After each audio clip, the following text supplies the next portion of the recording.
Hello, I'm O Speaks. If you're new here, like, subscribe, share, because why wouldn't you? YouTube rejected my link. What does that even mean? That looks like they're not allowing me to post Rumble links on YouTube anymore. Let's try this again. How's everybody doing? Oh, there it is. That's weird. So maybe it's a StreamYard thing. What other link did it reject of mine? YouTube has rejected this comment.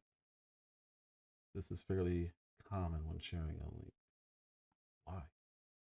I've never seen that before. All right. Anyway, we got a couple topics today that we're going to go over. Let's try X. There it is. I don't know why. That's weird. We're live on Rumble. We're live on Twitch. We're live on YouTube. That's why I share. So if you see a link that says follow my YouTube, that's why. And you're on YouTube, that's why. If you're on Rumble and you see follow my Rumble, that's why. We're multi-streaming. Anyway, so today we're going to talk about a few things, and I want to start with Mexico. Even though it seems like it's easing up, I'm not so sure I would be comfortable going on a trip this coming spring break. So that's the first thing we want to go over. Let's see. This is weird. I don't know what it's acting up right now, but I've heard other people streaming and their systems are acting up. So I don't know if it's YouTube. I don't know if it's StreamYard, but the good news is I have that prior knowledge to know that, hey, something's already going on. So I'm not going to spend too much time trying to fix it, because this is a common issue. I've already been seeing it. So we're going to cover Mexico. Let's go to Mexico. See what's going on over there. If you guys don't know who this Mencho guy is, he revolutionized or revamped how cartels work. He doesn't do it the old way. Now, I guess you can buy your way in to the cartel if you're just a regular gang. And I think after El Chapo went down with the, Sinaloa? I don't know if I'm saying that right. That cartel went down. The branches went off, and this guy, El Mencho, allowed people to buy into his group, and they've ramped it up on what they sell. They went straight to meth and fentanyl. They're not growing the stuff like the traditional cartels do in Mexico. He did that, and then he's also into a lot of other things like fraud and regular mob type of stuff. That's what he's into. There were some other kind of things that he was doing. I don't remember, but it's more now than just trafficking and drugs like it was before. And his people are armed. Like that's the other thing he did. He created a full military. It's not like just security for him. It was a full military. So what we're going to listen to first is when he came in, not when he came in, but while he was in power before he got unalived. This is the kind of power that this guy had. This is him on the phone. Uno. Hey, ¿quién habla? Mira bien, hijo de tu puta madre. Soy Mencho, güey. Relaja tu puta gente a la verga. Soy Mencho, güey. Relaja tus putas partidas. Si no, te voy a partir tu madre a toda tu bola de perros. Te tengo identificado 30 güeyes. Hasta tus putos perros te voy a matar si no te relajas, güey. Vamos a ver. Ya está, señor, ahorita. So I don't know if you can see it, because I don't know what screen you're watching this on, but this is him speaking to the police, and he's threatening the police, and he literally just told them, I'll even kill your dog. And this is the police answering, you got it, sir. I'll tell the police squads to fall back. So I don't know what was going on this day, but this is the kind of power this dude had. And this is not new. Mexico has been so corrupt for so long. And I think the biggest hesitancy, besides corruption from the Mexican authorities, has always been, we don't know what will happen if we do take action against these people.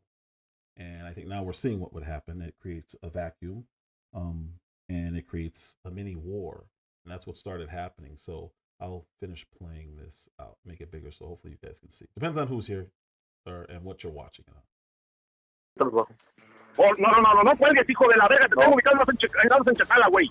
No, no le estoy colgando, le estoy diciendo ahorita los dos. Póngase a las pilas, güey. ¿Crees que le cuesta ser amigo, cabrón? ¿Uno no se mete con ustedes para que se pasen de verga? No, señor. Ahorita yo se las doy. Pongan, mire, revíremeles a todos los hijos de su puta madre, porque todos agarran dinero y son buenos de puercos. Sí, lo que me están diciendo. ¿Se me ponen a tiros o tú eres el primero que vas a marchar por ellos, León? No, señor. ¿Vale? No, señor, no se trata de eso. Váyase a la verga porque aquí los vergazos están al 220, ya se la sabe. Y miedo no hay. No, señor, no se trata de eso. Ahorita yo lo sabía. Entonces, si quiere amistad, sí va a tener un amigazo, cabrón. Si no, a chingar a su madre a la verga. No, yo sé, señor. Ya estoy hasta la verga de que no entiendan, loco. Señor, usted me conoce, usted sabe que yo soy amistad. Pues por eso me extraña, cabrón. Yo te entiendo, güey, pero pues no mames, yo sé que tienes gente y la familia de chingada. Verga, pues póngase las putas pilas. Yo lo sé, señor. No quiero que me apagues este puto teléfono. Después te voy a marcar, güey. A ver si no se relajaron a la verga, ¿eh? No, ahorita le voy a marcar. A todos en general, güey. Relájenmelos a la verga. Por favor. Ahorita le voy a marcar de otro número. A este número que me está marcando. No, este ya no le vuelvas a marcar. Yo le marco cuando yo pueda. Ándale, pues. Pero no me lo apague porque lo voy a entender como negatividad. No, señor. Ahorita le mando un mensaje de otro número. Órale, pues, Melón. Ahí les quiero eso, que se relajen a la verga. Sí, señor. Usted me conoce. Usted sabe que hay respeto. Nada más. Aquí, hasta igualmente. De aquí para allá también. Ahí disculpe por las malas palabras. Aquí los muchachos son los que están allá y usted yo se los saludo. Ahora pues, ahí le encargo. Ándale, sí. Ahí relájenmelos a todos, dígale que va de parte mía.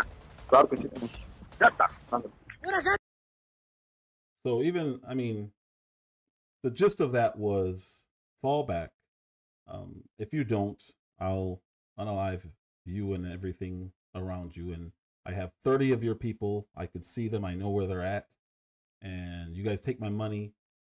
So you need to do what I'm saying. I don't speak Spanish. I was just reading, and again, I don't know if you're watching on your phone, you probably couldn't see that. So that's why I'm doing this summary.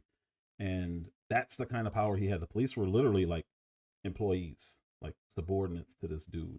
What's going on, Amber C? What's going on, Uncle L? Appreciate you, sir, as always, man. Uncle L with the Cash App. Thank you so much. I appreciate you, man.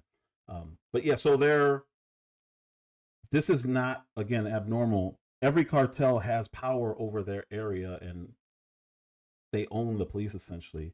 The military was never really that much different.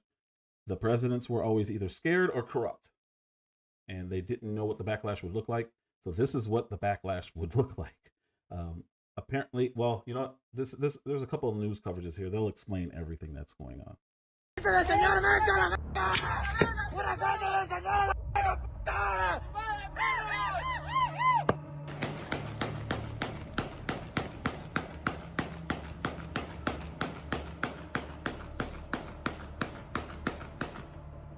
Mexico enters a violent spiral after the capture of the last historically dominant cartel boss still standing. On Sunday, February 22nd, in the mountainous area of Tapalpa, Jalisco, a coordinated operation was deployed by the Mexican Army, the National Guard, and the Air Force, with support from the United States. The mission was to locate and arrest Nemesio Oseguera Cervantes, known as El Mencho, and the operation ended with his final capture. The units deployed ground personnel and armed helicopters to encircle the Jalisco New Generation cartel members guarding the capo. After a prolonged close-quarters clash, authorities confirmed that 4 members of the criminal group were killed during the firefight, including Mencho himself. The fall of that symbol of narco power closed a bloody chapter and, at the same time, opened a stage of deep and violent national uncertainty. Puras 4 letras, hijos de madre, a la verga. Prendidos a la verga, puta, mira. News of his death shook the international community, but the strongest impact was felt in the states where the CJNG maintains territorial control. There, an immediate reaction from the 4 letters gunman was expected, determined to respond with force. The first signs were criminal blockades with burning vehicles that paralyzed major avenues and highways.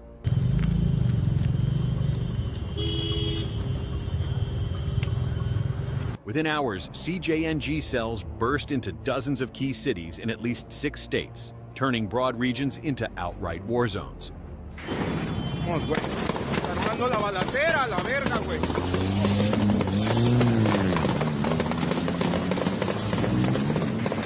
With a full display of violence, CJNG members opened fire in streets and avenues, attacking police, soldiers, and also businesses, homes, and emblematic public buildings.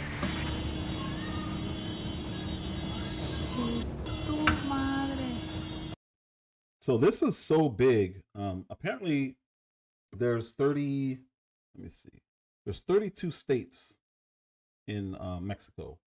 This guy ran 23 of them, which is, I mean, sheesh. That's a huge portion of the entire country of Mexico. Mexico's huge.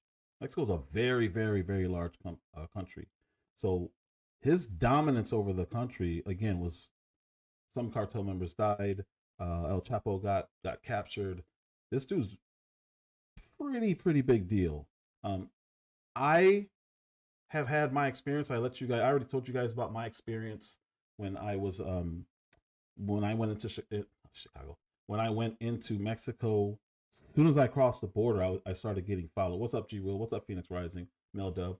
As soon as I crossed the border, 2 motorcycle police were following me, the federales. And long story short, because I've already told us, I don't want to say it again. They robbed me, and they took us to the ATM. And I was with a young lady at the time, and threatened to put her in jail if I didn't give them money. What's going on, Just Jay? And escorted us back to the border and back across the border after stealing our money. That was my experience way back, and I mean a long time ago, very long, when I first went to California. So from that point on, I vowed to never go back to that country because there's no one you can call. Because if you're getting robbed by the police, this is not a little thing. Like, who do you tell? There's no 911. You don't go to the embassy. No one there cares. They have very little regard for life, which is the scariest part. Because I was speaking to my brother about this, and he actually got into it with the police and was arguing with them. I'm like, dude, it's different. They don't see crimes as gruesome. For them, the more gruesome, the better, because it sets an example and people won't test. And that's how they've operated forever. The mob used to do the same thing, make an example out of somebody. So every time we cruised everywhere. And all through the Caribbean, we've cruised everywhere. But every time a really cheap cruise comes up in Mexico, or resort that has really good deals in Mexico, my wife will be like, you want to go? I'm like, no, can't do it. She's like, that's a long time ago. I'm like, can't do it. This is why. Because if anything happens, no one can stop them, not even the military. And right now, there's still stuff going on, but I still will never go there. And no matter how this goes down and de-escalates, to me, that's all the more reason to not go, especially for spring break, because that's coming up. We're not even a full month away now. I'm not going anywhere near there because that's now a target. And if anyone who's traveled knows that these countries' income is tourism, especially where there are docks for cruises, around airports. If you go to the Bahamas, you go to Jamaica, anywhere you go, you'll see them. They'll have full AKs, not semi-automatic. They'll have fully automatic weapons, and they protect that area because that's their income. It's their primary source of income. Even the guys who do the excursions, especially in anywhere along like really nice beaches. So Bahamas everywhere. If you don't do excursions off of the boat, like parasailing and swimming with fish and clear bottom boats, I don't know what they call them, but what is it? I don't know. Anyway, all that kind of stuff, you can do it through your cruise line. You can do it through a resort, or you can just go out and do it with the locals. And it may seem like that's risky, but it really isn't, because that's their income. They protect you. Last time we were there, which wasn't that long ago, it was a few months back, we went to the Bahamas, and the last time we were there, those people actually escorted us to the ATM. They escorted me and my wife. They wouldn't let anyone go near us because that's their business. That's their livelihood. They're depending on us to pay this guy for parasailing. And they all work together.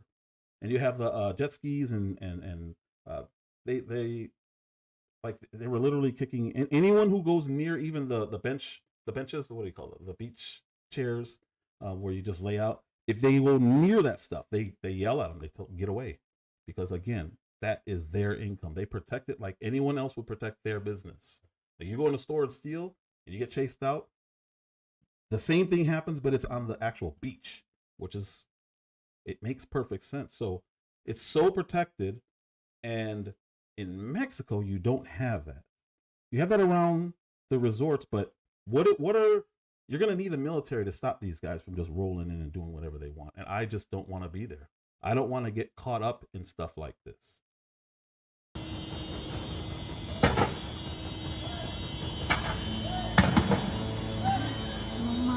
The purpose of this offensive is to fracture social order and cause the country to burn until it collapses into total ruins.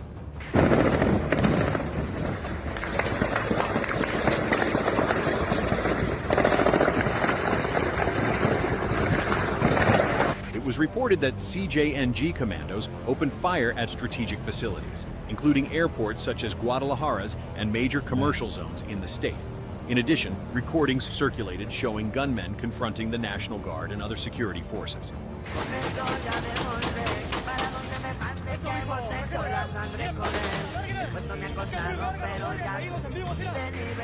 For now, there are no official figures on victims or estimates of the economic damage this wave of violence is causing in Mexico. Reports are updated minute by minute, describing unrest after Mencho's capture. Alleged images of the capo's body also began to circulate, along with a video that would show the army transporting a close relative of the criminal leader.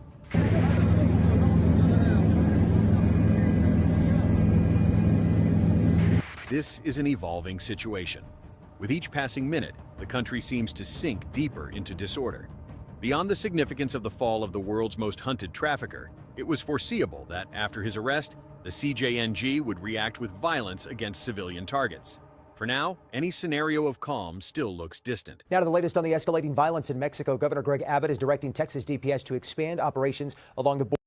I'm going to address something because Meldub said that they had the nerve to blame us. So I just now looked up, did we help? Let me share this so you guys can look as I look. Did we help kill El Mencho? And this is where we're at now. Because I've been checking every day because it started out saying no. Then it said, well, we shared some intel. But definitely no boots on the ground at the stage. Pull this down. So here's where we're at as of right now. Let me make this bigger. So it said, yes, according to reports, these are obviously the more recent ones, intelligence agencies played a significant role. So our role is increasing by the day. So obviously, intelligence support. Target package. A U.S.-based task force provided Mexican authorities with detailed target package in the days leading up to the operation. Location, method, information regarding one of. So this seems like all information-based. Let's see. While the U.S. provided intelligence operation was planned and executed by Mexico. That's pretty cool. By Mexican Special Forces. No U.S. personnel were physically involved. I like that. I really like that. This is the kind of thing I don't mind doing. I don't like paying for stuff. I don't like sending troops anywhere, but I have zero issue with sharing intel. The operation followed intense pressure from the U.S. government on the Mexican president, Claudia Sheinbaum. Sheinbaum? That's not a Mexican name. Sheinbaum? What in the... Hold on. Hold on. Look up this lady. Claudia Sheinbaum. Oh, Pardo. Okay, so she married. So she married a I don't know, someone from Israel. Derivative. Interesting.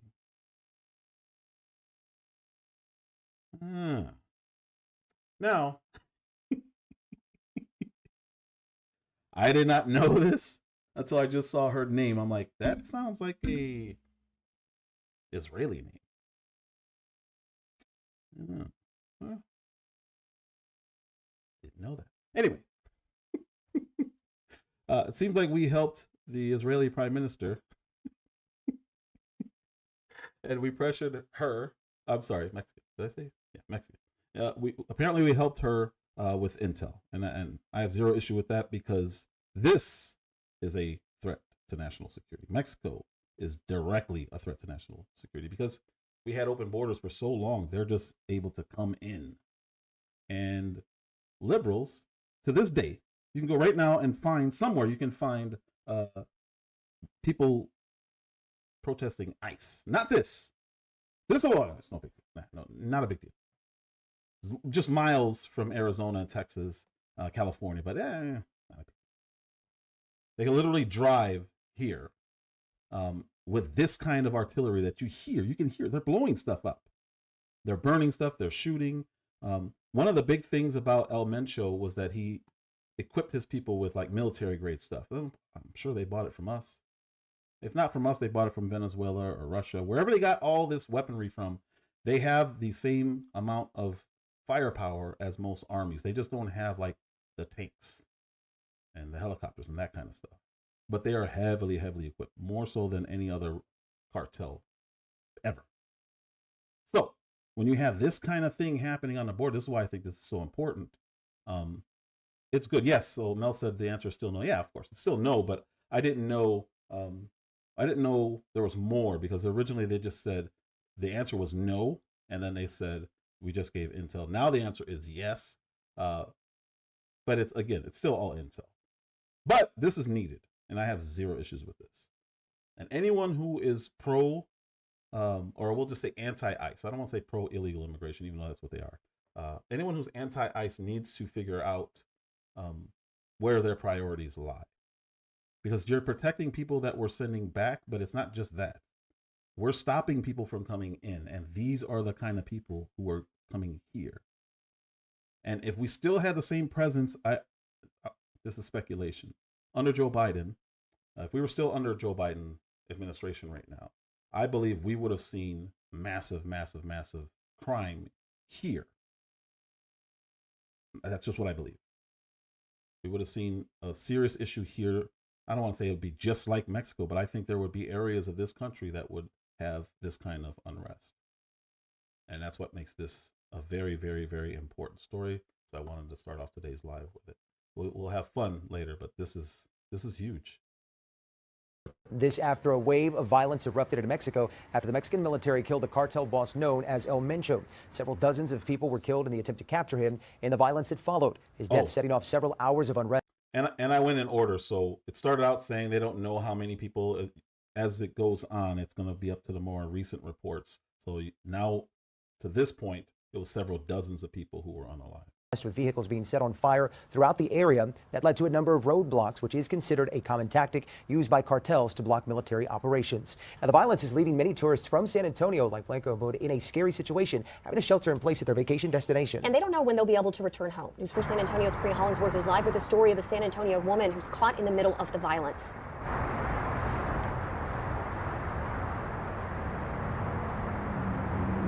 Mandy, Jonathan, the killing of El Mencho has caused widespread unrest, and it has left many travelers wondering when they will be able to return home, as they've been ordered to shelter in place. One of those travelers is Blanca Abud from San Antonio. She told News 4 that she travels to Mexico at least once a year. Abud says that the hotel she is staying at was near the violence, and she saw a lot of the fires that had been set over the weekend. She said today it was a lot calmer, and she is anxiously trying to get back home. We can't get to the airport because the city is closed and the roads are closed, and there's only one road that takes you to the airport. Now, once we get on that road, it actually takes you through the violence. It takes you right through there. So that's another now putting ourselves in danger. Abud says she is hoping to fly home tomorrow as things are starting to calm down, and U.S. officials are urging anyone planning to travel to Mexico to do so carefully. Reporting live for News 4 San Antonio, I'm Karina Hollingsworth. Karina, thank you so much for that. Continuing our team coverage, Melissa Vega is standing by with just how many people have died and what's happening there now. Mel.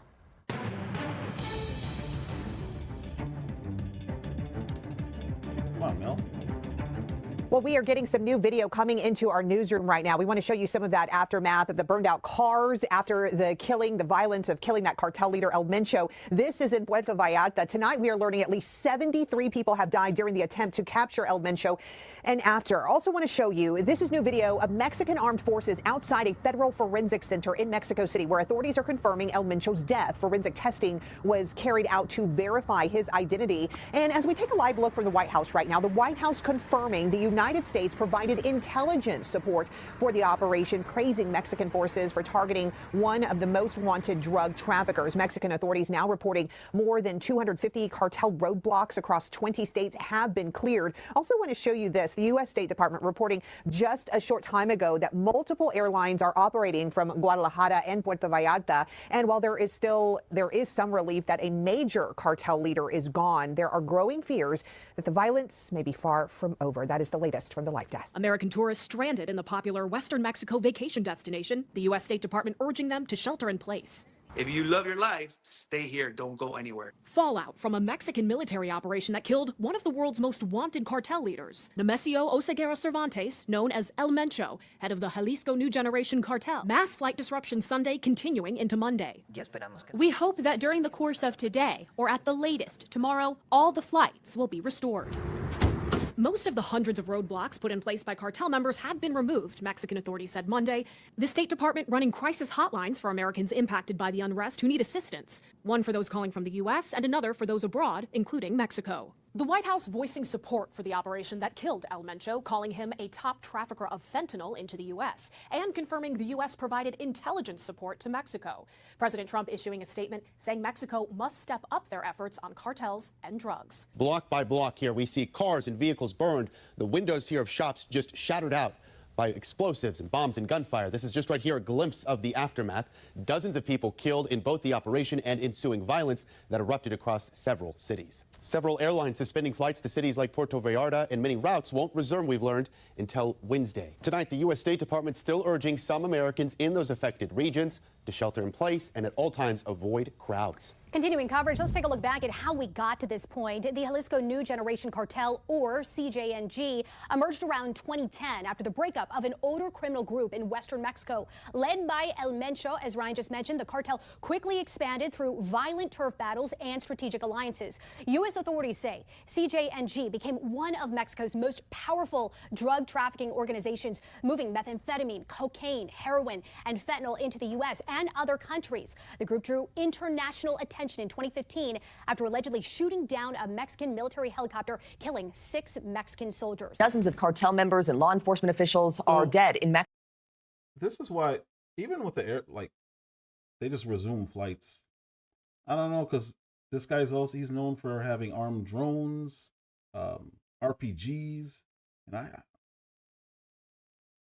every time I watch those movies like Black Hawk Down and stuff like that, I just see like a plane taking off or a helicopter taking off, and just it only takes one person to fire an RPG, and and talk about an international incident. That would worry me. They didn't seem concerned. It takes a while for a plane to elevate, so I don't.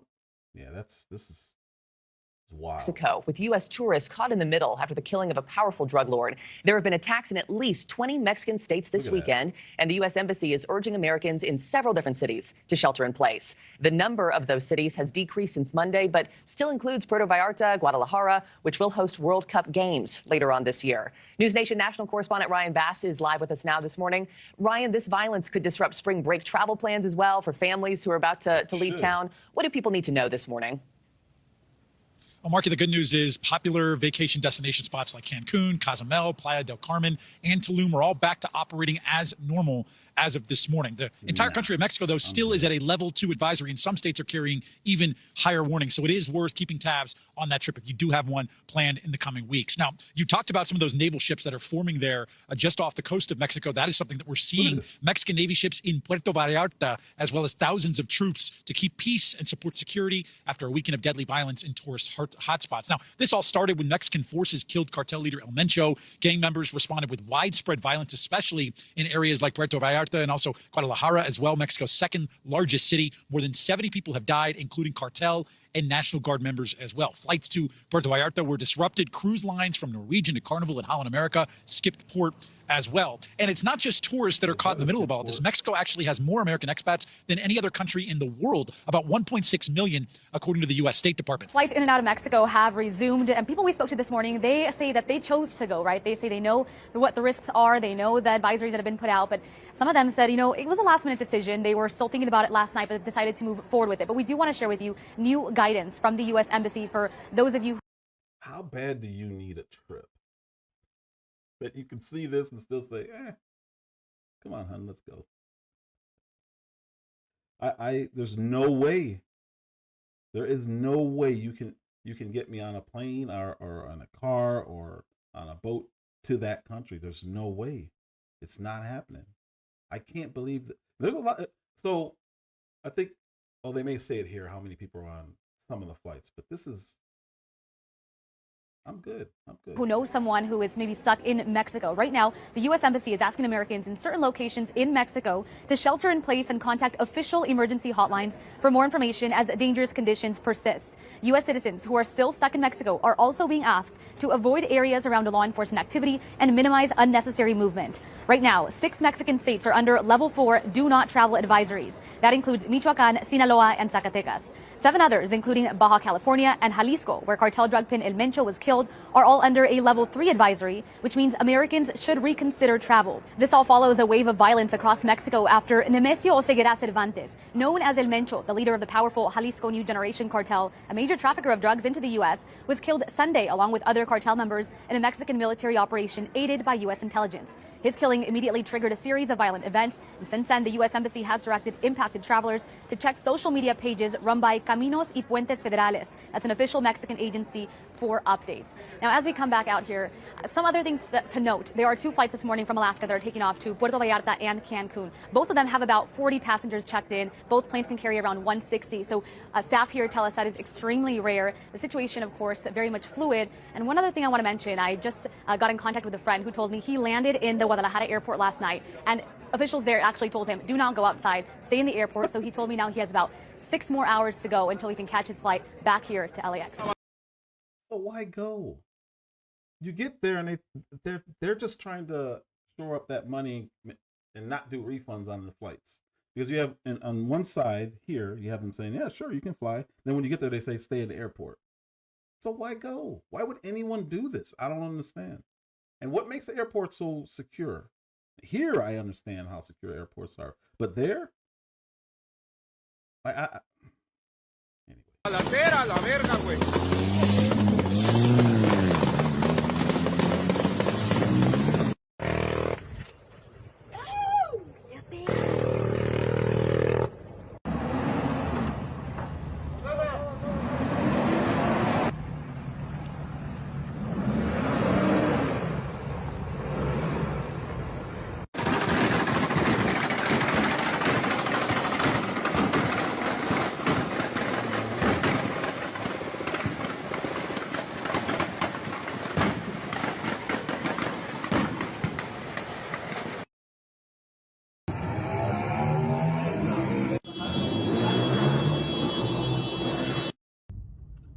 Su puta madre. Esto es Ixtapa. Se vengan todavía.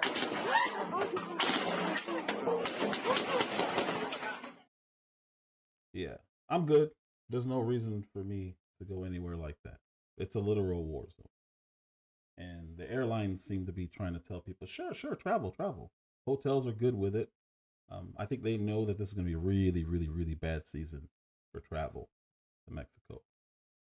The spring break season is going to be bad, and it's the biggest time of year for them. For airports, period, it's the biggest time of year, spring break.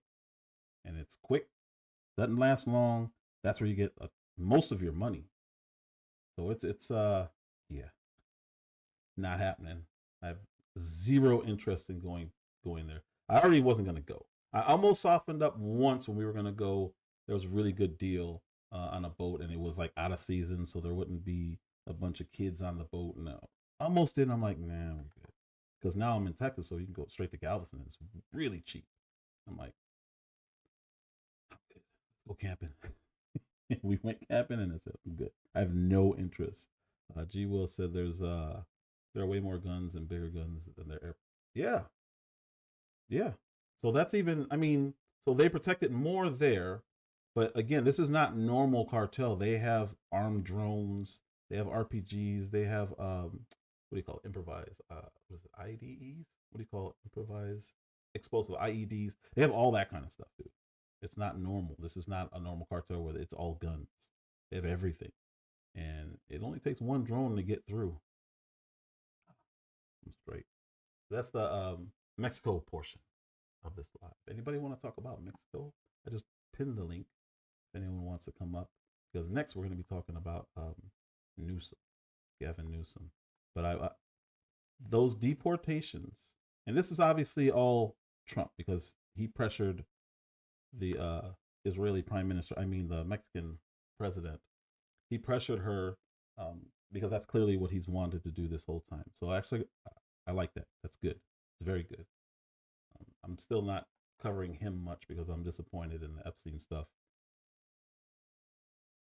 and the support for Israel and the support for Ukraine and the money that we're spending. I'm not thrilled about it at all. So that's why I'm not going to cover the State of the Union address. But something did interestingly happen at the State of the Union address where he wanted people to support ICE and the left still sat down.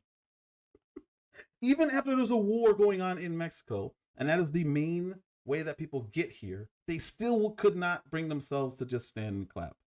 Hey, you know what? I guess it is a good thing that you shut down the border. Nope. Couldn't care less. It's wild. Anyway, and I heard he was trolling through that whole thing, but I didn't. My wife was watching it. She was laughing, saying that, man, he's really trolling the left. But I'll finish watching it, but I'm not going to cover that. I need everything to get done. I need everything to be like this. Execution. Not people. Executing plans, doing what you said you're going to do. That's all I care about. That really is all I care about. And if nobody's coming up, I'm going to pull up Gavin Newsom. Now, again, with the left, I've been saying this a long time, and people who come in here, who've been coming in here since I started going live, know that I've been saying this. The left is not just the party of slavery from back in the day. They still think the way that they think.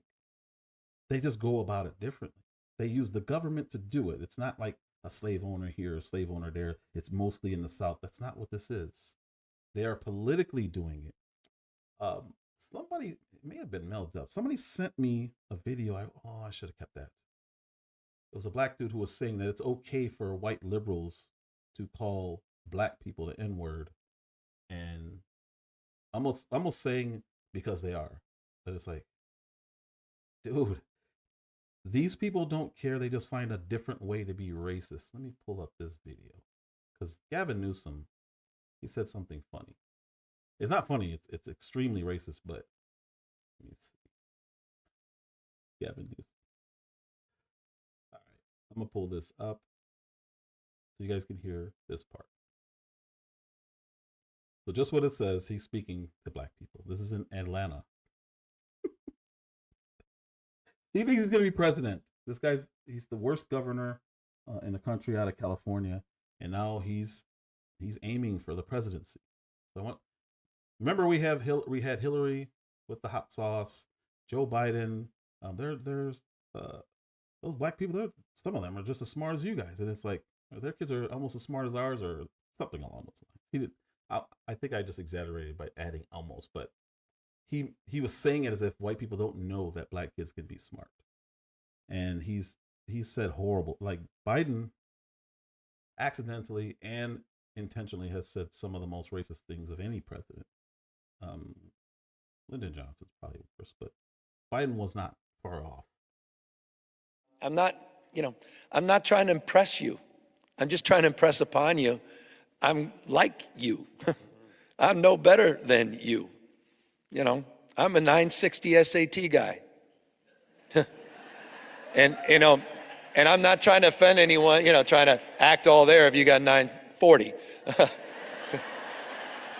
But literally a 960 SAT guy. I cannot, you've never seen me read a speech because I cannot read a speech. Maybe the wrong business to be in. So I don't know why that audience was laughing, and were they all just paid shills? Because I don't understand how anyone can not be offended by a guy saying, I'm just as dumb as you. Matter of fact, I'm so dumb I can't read. I don't understand why they weren't like, people should have been standing up and walking out of that place. But they're just giggling away. This guy, he's just as dumb as my kids. Like, huh? That's okay. Even after the fact, I saw a couple black people defending that, and I'm like, they're saying he was joking, and he was, but he's joking about you, not him. Not him. I don't want to offend you because you're clearly dumber than I am. You're at a 940. I'm at a 9.6, but I'm almost there. I'm almost there, guys. I'm with you. This is acceptable in today's society on the left. This is the Democrat Party. This is them in a nutshell. They think that they can relate. Matter of fact, I sent something yesterday to a couple of people. I'm gonna pull this up because it doesn't matter if you're black, your race doesn't matter to them. If you don't fall in line with them, you're the worst possible thing that they can call you. I'm gonna send this to myself. Let's see if I can pull this up.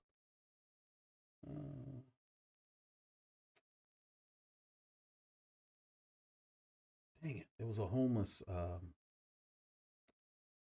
was a homeless chick.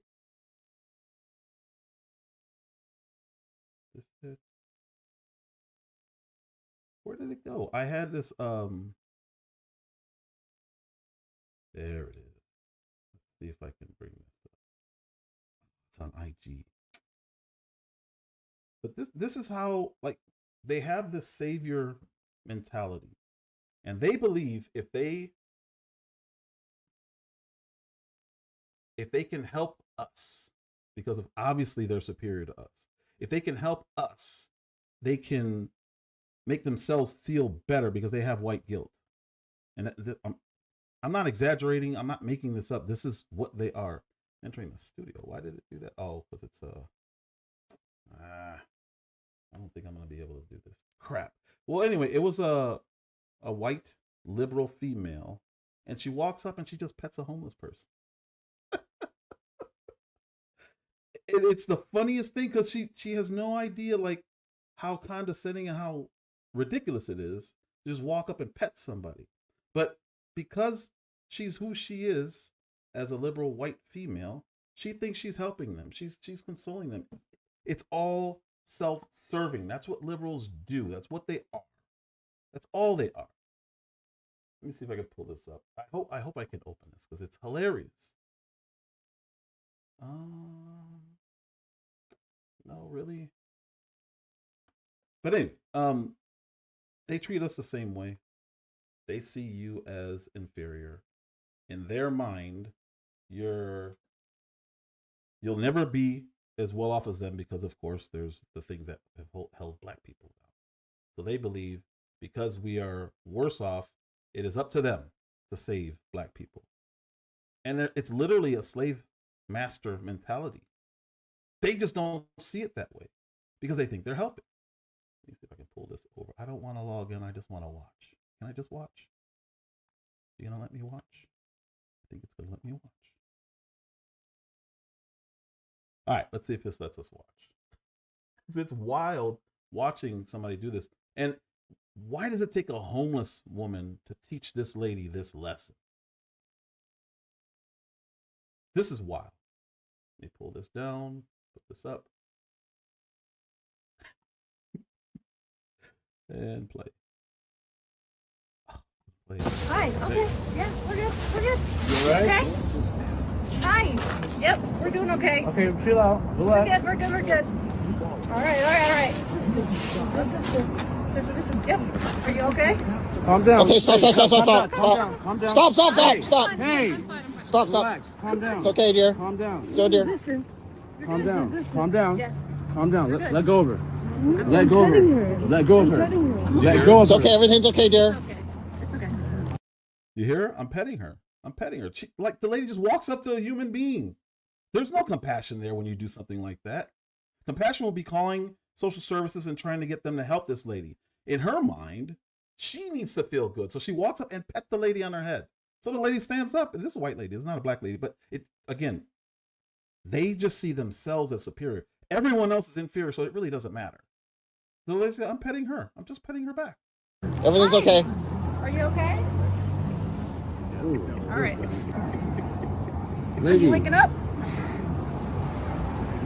Look at her face. All right. Okay. Stop. Calm down, lady. Calm down. What are you doing? I think I'm okay. Oh my gosh, we're snuggling. Please don't lick Okay. me. Please don't lick me. No. We're good. We're good. Take care. All right. Are you okay? All right.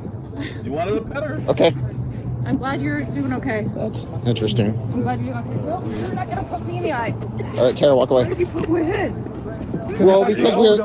We thought you were overdosing. I think you're overdosing. Would you like to keep one of these? Oh my God, you're overdosing. Would you like a cigarette? You need it. All right. Would you like a cigarette?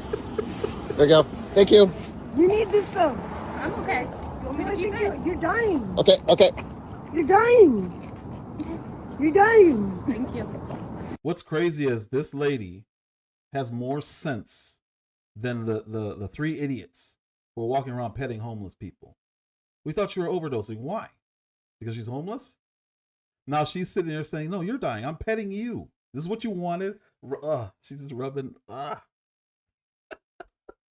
can't imagine the smell. But why does it take this lady, a homeless woman, literally sleeping in the street, to teach them this lesson? You don't know not to walk up and pet a human being?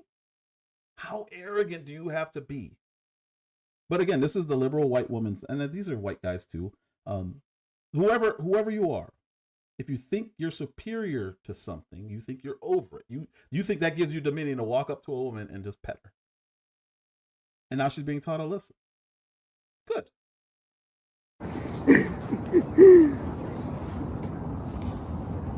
Okay. Look at her legs. She's trying to trip her. Why are you annoyed? Don't be annoyed. You're being aggressive right now. You're being aggressive. How am I being aggressive? You're pulling on someone that doesn't know you. Yeah, we were just trying to help you, Dare. What do you mean? You hear him? You're holding on somebody who doesn't know you. You don't know her. None of them see the irony or understand what's happening right now. And I don't understand why they don't understand. I don't understand why they don't understand. She's teaching them a lesson. Look at her face. She's terrified. And she's so arrogant that she's like, no, I'm okay. No, you're not okay, lady. You're being physically abused right now. You're being assaulted. The homeless, yeah. She's sick of it because they just come around with their cameras. They're filming themselves doing something good. It's not about the person laying in the street. It's about them feeling good about helping, even though they're not helping. They're just recording. They're exposing the world. They're showing the world what these poor people are going through. And then she just walks up and pets the lady on the head. This is what you should get. You're lucky this is all you're going to get.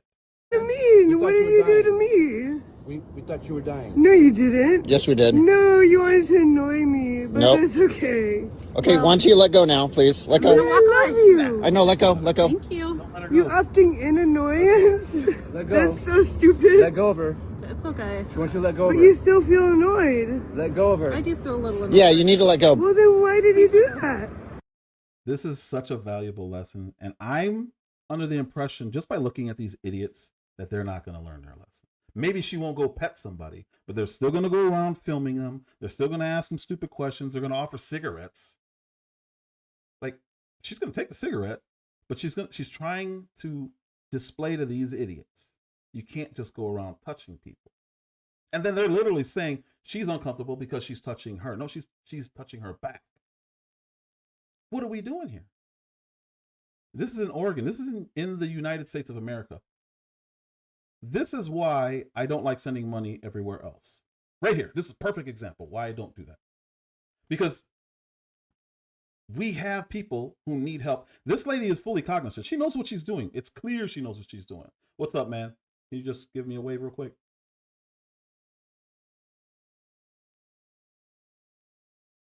You there? Can you hear me? I got Mel Dub in the back. Trying to get in, so I'll wait till I can see him. But this lady's teaching her a lesson, and again, I don't think they're going to learn the lesson. All right, cool, gotcha. You can cam back down. What's up, man? Did you see this? Yeah, I thought that's not the one I sent you. It might be the one you sent me. Okay. I just know I saw it. I'm like, oh, I gotta find that because it's hilarious. This is a perfect example of a white liberal woman. This is epically the funniest reality that these people face. And here's the funnier part about it. They bothered her. She was minding her business, sleep. They went and bothered her. That was fun. And then leave her alone. Don't touch her. Yeah. Don't bother her. You're touching her. You're making her uncomfortable. Okay. She's like, I'm just petting her. What's wrong? She literally was patting her like she was a dog. You're exactly, man. Free the white lady. I love it. So great. That comment's hilarious. It says when filming your virtue signaling goes wrong. It's phenomenal. It's phenomenal. I wanted to make sure you're okay. Let go. No, you didn't. Please. Why don't you love yourself? I'm trying. You're trying? Let go of her. But you don't try. Okay, we got it. Thank you. Okay, there you go. What are you doing? But look, she fully, and obviously you got to have more discernment when you're homeless because you need to really be alert. She asked her a question that's so important, and I don't even think the lady understands that she doesn't love herself. She asked her, why don't you love yourself? Because you wouldn't be doing this if you did. You have low self-esteem. You hate you. These people who do this, they hate themselves. I'm not talking about the legitimate ones who are out there feeding people. But if you're just walking around, filming them and petting them, she's got white guilt. This is an attempt to self-glorification. It's like it's like videotaping yourself feeding a homeless person. Yep. And just they have this have to tape it. And this girl from her ivory tower has looked on at all these liberal outcries and seeing that the homeless family out there struggling and the dad can't find a job and he's just doing his best and they were put out by this evil landlord, when the reality of it is a lot of people who are homeless are just like this lady right here. Yep. Mental illness. So there are people who choose it. There are people who are traumatized. There are people who are mentally ill. There are people who legitimately are just down on luck. They just have the worst possible luck. There are addicts. But this lady knows more about the liberal than the liberal knows about herself, because she literally asked her, why don't you love yourself? She's clearly one of those self-hating people who needs to do this. She's getting something out of this, and it has nothing to do with the homeless people. It has nothing to do with them. This is phenomenal. I love it. I love it. I love it. I love it. There you go. Thank you. Thank you. Have a good day. No thanks. No thanks. That is wrong. Thank you. Be blessed, lady. Be blessed. Bye bye. Bruh, that is wrong. Absolutely phenomenal. I love that. That is so wrong. They sat there, interrupted this woman and disrupted her from sleeping, and she tries to give them a hug and they don't even want to touch her. No, they don't want to touch her. She's homeless. Why can't I switch the view back? There it is. Phenomenal, dude. I love that. Love that. So, they didn't even want to touch her. Of course not. She wanted to. They wanted to record her, but they didn't want to. She wanted to record her. She wanted to pet her and quickly use hand sanitizer. Now she's got to go and take a long shower because the chick was all over. I love it. I love it. She should have licked her. That'd have been hilarious. Just lick her right in the face. Absolutely love it. So that was Gavin Newsom talking to black people. Have you seen him talking to white people, Mel? You're talking about the one about the book, the reading? Yes, sir. Yes, sir. My man. Go for it. You've written a hell of a book, and I don't say that lightly. I went through it in a quick hour and a half, almost 2 hours. And trust me, I don't read very fast, but it reads at an unbelievable pace. It's so well written. And of course, it's so familiar because I felt a little bit adjacent to so much of the subject matter, but it's 18 chapters. It's an impressive piece of work, 263 or so pages. So with us, this is him. I'm not trying to impress you. I'm just trying to impress upon you. I'm like you. I'm no better than you. I'm a 960 SAT guy. And I'm not trying to offend anyone, trying to act all there if you got 940. It's not funny, dude. So he's still saying, maybe I gave too high of a number. Let me make sure that I don't offend anybody with a lower number. This is why. He always sits like that. I don't understand how a man can sit like that. I've never understood how that's possible. I couldn't do it. Obama sit full legs crossed. Yeah. This is twisted leg crossed. He twirls them around. But so he's telling black people, listen, I'm just like you. I have a very, very low SAT. Now, if I gave a number too high, don't worry, because I still like you guys. I'm still with you. I'm trying to relate to you. Don't you understand? But literally a 960 SAT guy. I cannot, you've never seen me read a speech because I cannot read a speech. Maybe the wrong business to be in. So he can't read a speech, but he can read a book in 2 hours. What do you think about that, Mel? You have any opinions on this? Not against Gavin Newsom. Gavin Newsom is the white savior that we've always known throughout the annals of history, to think that the only people that can save them, save the incredulous society of people, such as people who look like you and I, are the white liberals and the white same people who will supposedly oppress us. I have a bigger problem with the dude sitting there with the microphone chuckling and the audience sitting up there chuckling. So I told you before, I said that black people don't give a shit, don't care about this. Excuse my language. Black people don't care about this. Black Democrats are not going to care about this.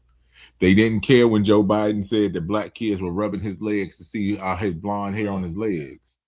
They didn't care about Joe Biden telling them that they were going to be put in chains if they voted Republican. They didn't care about Hillary Clinton with hot sauce. They didn't care about Bill Clinton, being the first, saying Oral Faubus was his mentor. They didn't even care about Lyndon Johnson calling them the N-word. Yeah. They don't defend care. it. Yeah. It's really sad. When I saw them laughing, you heard my reaction to that. Like, what are you laughing at? The man's insulting you in your face. And he's bold enough to just say it. I'm no different than you. I can't read. Like, huh? Where that comes from is he's looking at statistics. His people are completely out of touch with reality. And they're saying, well, in the black community, the average high school black kid is at like a 4th grade reading level. So he goes there and he uses those statistics to, I guess, relate. Nobody can relate to that. Nobody can relate to that. And if you do say something like that, okay, so I mean, you really can't say that. But if you want to talk about literacy, don't try to do that, what he did, and say, I'm just like you guys.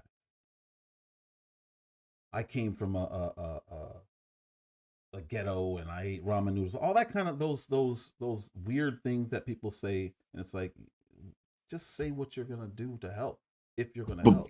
But it's worked for decades, if not for centuries, or if not over a century. And see, people don't understand. You have to have a certain level of education to know these type of people you're dealing with. The slave owner had that same mindset as a Gavin Newsom. The slave owner felt like if they went out in the field and worked with the Negroes, they understood the Negroes. These are documented conversations where the slave master felt like he was among the Negroes because he went out once in a while to get his crop in. This is the mindset they've always held, and they've always held this belief of, I can get down to the Negro's level because the Negro will never get up to my level.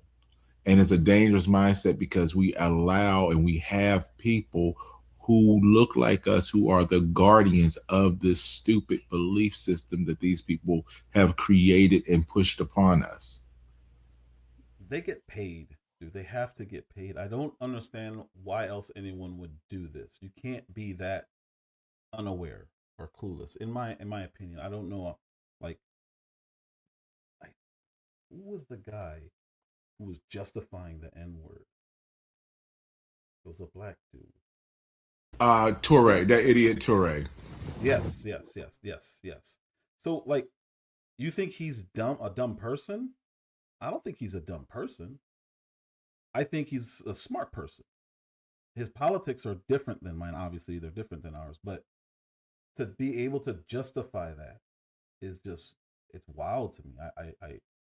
They allow, and I've seen it myself. I've said this a million times. they will have no issue with a white man calling me the N-word or coon or whatever they want to call me. None of that works on me. But the black people who are like around with them doing it, to me, I don't know how you save someone like that. I don't. So, Wild. so I've always had the belief, and like I said, and I wish more people would tap into these type of conversations. I've always had the belief that we have to eradicate ourselves, and I'm not talking about doing a physical eradication or a mass extermination, but we as a people have to eradicate ourselves from certain people. You are, bro? I hope not. Yeah, you almost got me. Yeah, we have to eradicate ourselves from those type of mindset of people. And I'm not saying we have to become full-on Republicans. I'm saying we have to we have to isolate ourselves from, maybe not eradicate, but we have to isolate ourselves from people who are so invested in a party, whether it be Republican or Democrat, that they will defend the most atrocious actions of their political superiors. Just to focus on votes. And I've said this a million times. If the politicians just did their jobs, they wouldn't need to worry about votes. But because they spend most of their time running for their next election, they only get stuff done within the first, if it's a 2-year term, the first 4 or 5 months. And then after that, they spend the rest of the time running, a full year and a half running. Same thing with the president. If he doesn't get stuff done the first year that he says he's going to get done, it's probably not going to get done. That's why I've been complaining about Trump. And it's like, he has maybe till the end of this year, but if he doesn't do what he said he was going to do, and it doesn't look like they're going to do it as far as the Epstein files, I don't see how he's going to get the stuff done. And people like me, I'm not going to vote for anybody or I'm going to throw my vote away on a third party candidate if I have to, just to make a point. And there's going to be a lot of people like that, because it's like, what? No matter who I vote for, we're not getting the results. Now, we're getting more results, obviously, than we would with the left. But how do you teach the Republicans a lesson in this scenario? If you were me, how would you show them that you're upset? To show the Republicans or show the Democrats that I was upset? The Republicans. The Democrats, they're never going to get my vote anyway. But how would you show the Republicans, like, hey, I'm upset? Because what they're banking on is what the Democrats used to do, which is they want people to just vote for them because they're the party. And you don't like the other party, do you? No, well, then you have to vote for us. And that's how the Democrats kept that entire base locked for so long. Because they always just look at, well, they're the bad guy. We're the better or lesser of two evils. I kind of like this one. But it's the truth though. This is what he does. But so to answer your question about like, what do you do, or to show Republicans that you're upset? I mean, I guess if you're saying to try to get their vote or get their support, I would say what you do is you just, you vote for the Republicans, or you consider, or you listen to their message if you want to get through to the Democrat base to let them know that this is inappropriate. So I guess I might not be understanding your question. I don't want to vote for either of them. I don't like Democrats. I'm disappointed in the Republicans. The Republicans are telling me that the Epstein files are a hoax, but they ran on it. and now they're saying it's a hoax. The Republican Party said no new wars, and now obviously Ukraine has not stopped. We're over a year into the first, or into this term. We're still helping Israel. We're funding wars. I cannot vote for this again. But how do I express that to Republicans other than just not showing up? I'm not voting for a Democrat, obviously. The midterms, I think, is going to be a slaughter. We'll see. Maybe not. I could be wrong. What do you, if you're in my position, because you may be perfectly fine with how everything's going, I just am not. What would you do in my situation? Focus on localized elections, focus on the statewide elections, and then also start to vote on candidates regardless if you know that they're going to win or not, but vote on principle. I would even probably start doing write-ins, because there is a strong dissatisfaction of leadership on both sides, Republican, Democrat, and even Trump deserves some of that criticism as well too. Of course he does. Of some ineffectiveness. Oh my God, I hope that doesn't get you off.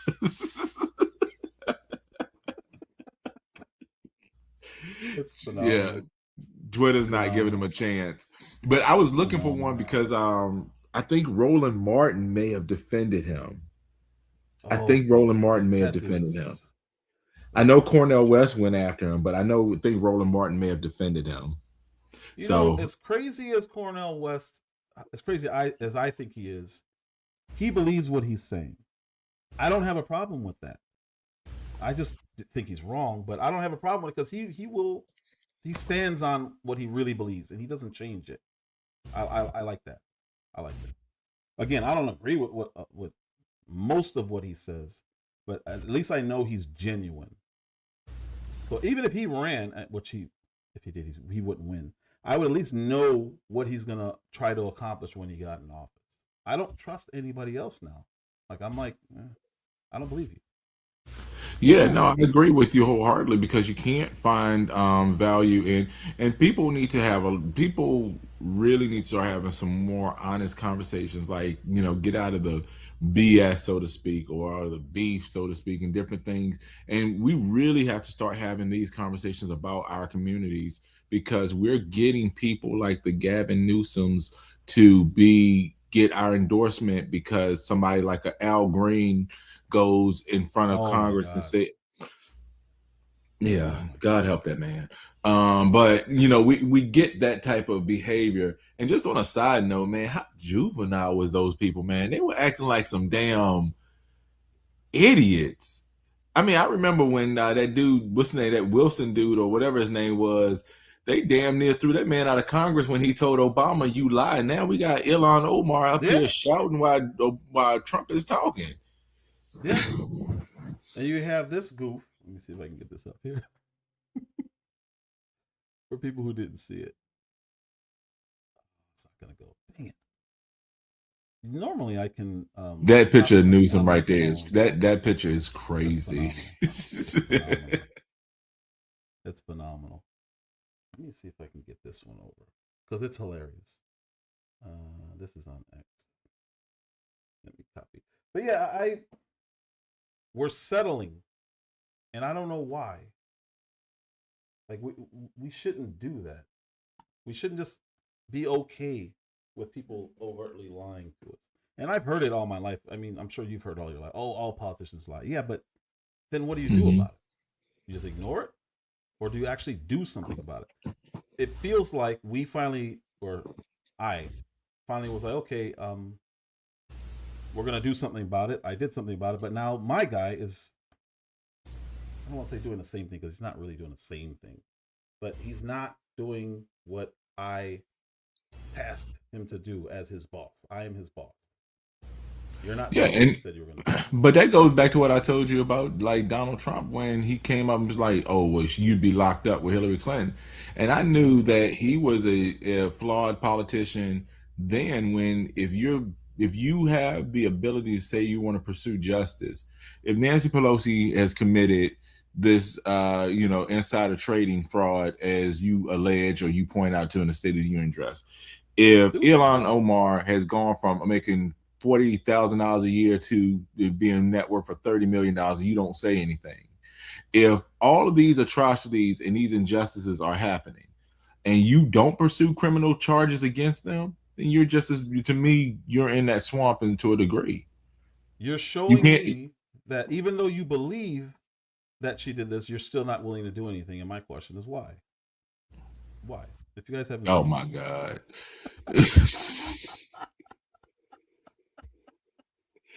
This got 1.2 million views. Like, dude.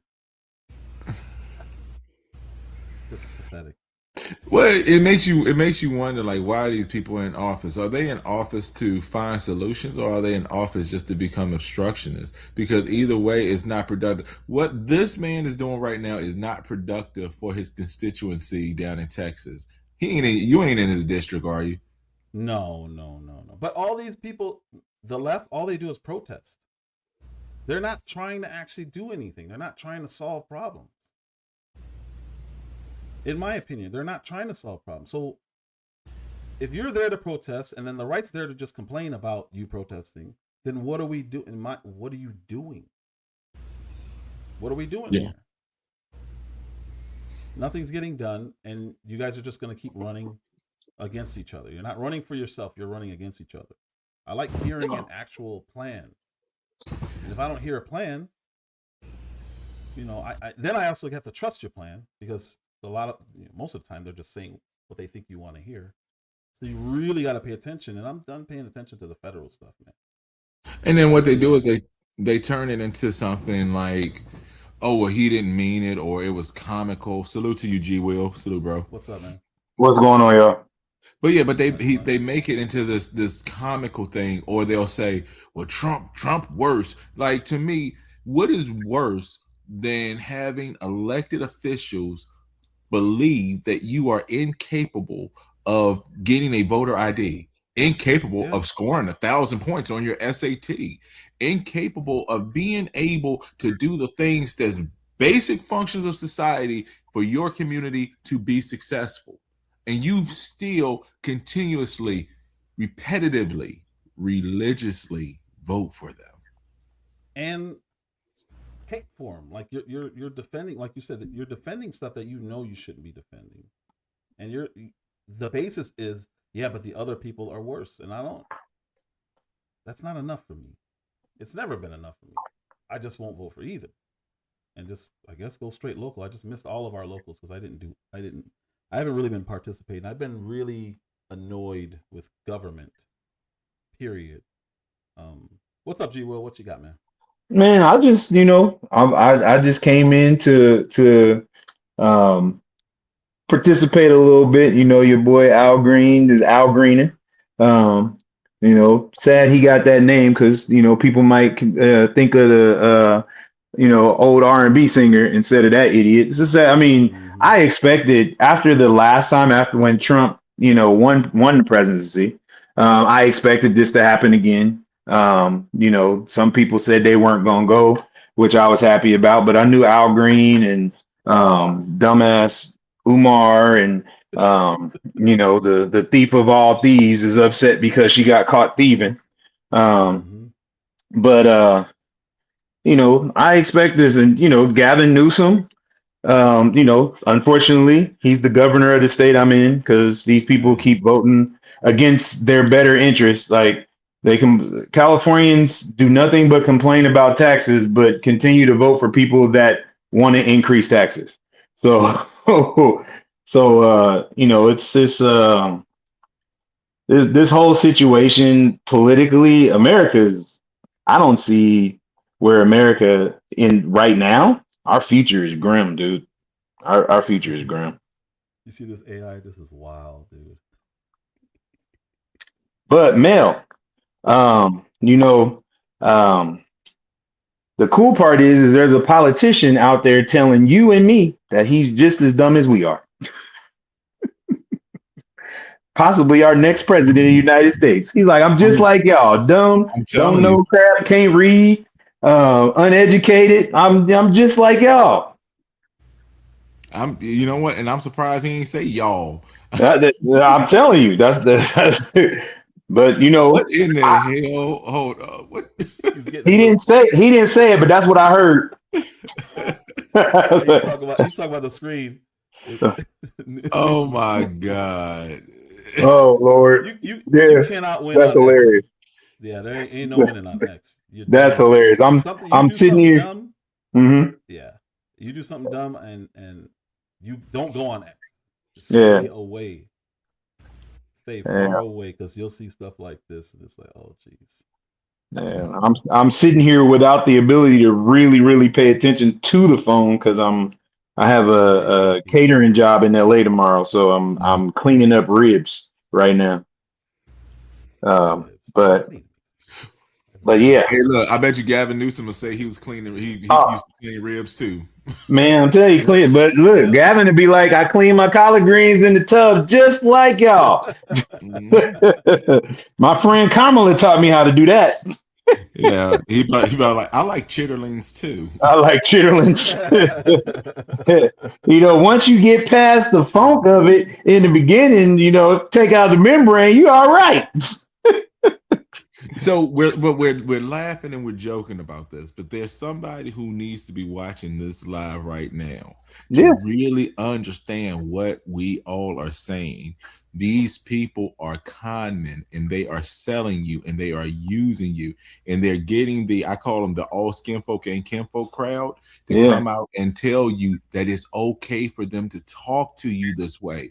It's okay for them to talk down to you because you have low SAT scores, you have low ACT scores, you have low scores. You don't need to have excellence. You don't need to. Your community can't be like mine. People need to understand this is more dangerous than the worst kind of racist, because when you have a racist who feels comfortable in their superiority, they're going to feel like whatever they do is for your best interest, and they're going to say and do whatever they need to do to stay in control of that power. Look at all of our black movements and how they encroach themselves in the face as the face of those movements and put all of their other agendas within said movements. Right. So you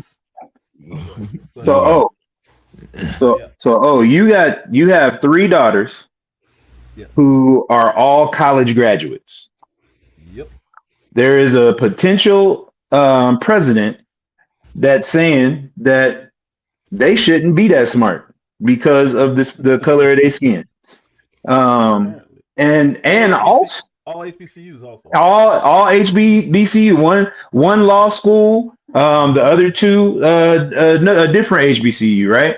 But my brother graduated from that same HBCU, and we had a conversation that about my son, because my son decided not to go to that HBCU, and my brother was saying, if he did, he would come out a Democrat, is because that's what they teach us to be. That's how they indoctrinate us at that particular school. And speaking of Cornell West, he was actually the speaker at my youngest daughter's graduation. Jeez. Wow. I'm just sitting there being tortured the whole time. I'm like, no, why are we doing this? But the one in oh crap, I just blanked. I just completely blanked. Howard. Mm-hmm. Daughter that went to Howard. Kirk Cameron spoke at her, so that was really cool. Mm-hmm. Really cool. I did not expect that. So that was pretty cool. Because he's a like Christian, like legit Christian. Yeah, and his whole family. So this is they're what we call Bible thumpers. HBCU. Yes, this is an actual HBCU person downplaying, saying that there was nothing racially coded in Newsom's remarks. Because it came from a Democrat. If Trump would have said it, it would have been the most racist thing they ever heard. I promise you. He retweeted something and he got held for 2-3 weeks straight. Yeah. But this dude actually said it. Yep. If Trump would have said it, it would have been the most racist thing ever. But because it was a Democrat that said it, that's why it doesn't matter. That's why it's okay. How can anyone say that there's nothing racially coded in his remark and still flip it onto Trump saying he's actually implementing anti-black policies? From somebody with HBCU in their name, do you forget what he did for HBCUs? Like, they don't even care. They don't care. So the reality is this: there's a strong chance that that HBCU veteran might not be an HBCU veteran. They're probably white, So, a white liberal woman. And that's another thing you have to watch out for. when it comes to these conversations and when you see people making those posts, because the first thing I ask is, like, how do you relate to the issue or to the conversation? So it probably is not. They probably went to like Dartmouth or something like that. So that sounds white enough. Yeah, like Brown. They went to Brown. Yeah, they went to Brown. University of Pennsylvania, Miami of Ohio. I don't know. I'm not gonna take part in the midterms. I'm just gonna sit and wait and see what gets done, if anything, because I don't think that anything's gonna get done. I disagree with that, man. You got to participate. You got to participate, even if it's that third party candidate. I need a so I would do that. I would definitely do that. That's true. Yeah. I'm just it's silly. I'm not liking this at all. And the fact that he's the number 2 is wild to me. And this is on Polymarket. Look at this. He's still number 2. But I know it's early, but dude, that's wild to me. But you got to understand how disgusting this party is. And I'm talking about the party lawyers. I'm not talking about people who vote Democrat. I'm talking about people who are invested in doing everything 100% to get the Democrats elected. If you vote Democrat, God bless you, God, go for it. That's what you believe, but don't live your life on that plantation. And that's the same thing for Republicans. But you got to understand something. In the state of Virginia, they literally elected somebody at the lieutenant governor who said that his opponent's children should be unalived. Yeah. They literally elected somebody who said that. They don't care that Ilhan Omar had a 20,000% increase in her earnings between her and her husband when she went to Congress. That's reported, bro. They got a whole wine vineyard that sells no wine. They don't care. They don't care. They cares with no day, no kids, no care. Right. They cares with no kids. Vineyards with no wine. He said daycare with no day. No day, no care, no kids. Hey, you better leave the Leering Center alone. No help. Yeah, leave that quality Leering Center alone. Teaching people how to read. I don't know. It's rough times, man.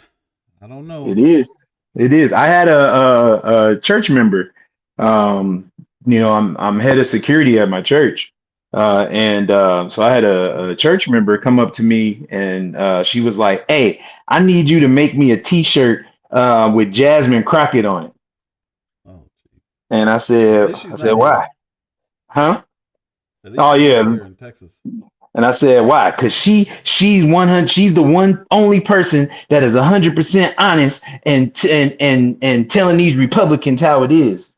And I was like, "Yeah, you might want to go to somebody else to make that shirt because what you did was just lie in church, but it's all right."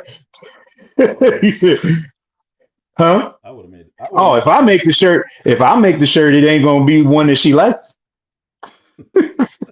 It ain't gonna be one that she like.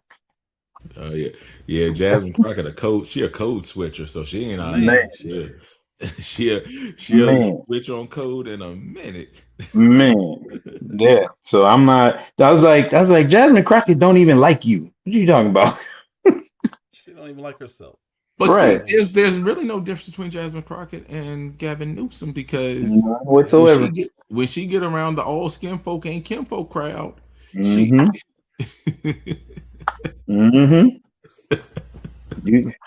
Fried chicken and Kool-Aid. Yeah, you can tell the truth in here, Mel. Yeah, but when she gets around the all skin folk and kinfolk crowd, she sit up here, y'all, and this and that. But when she get around her real donors, yeah. Her vernacular changes quick. Yeah. Real quick. And look, she's an attorney who never practiced law. Right.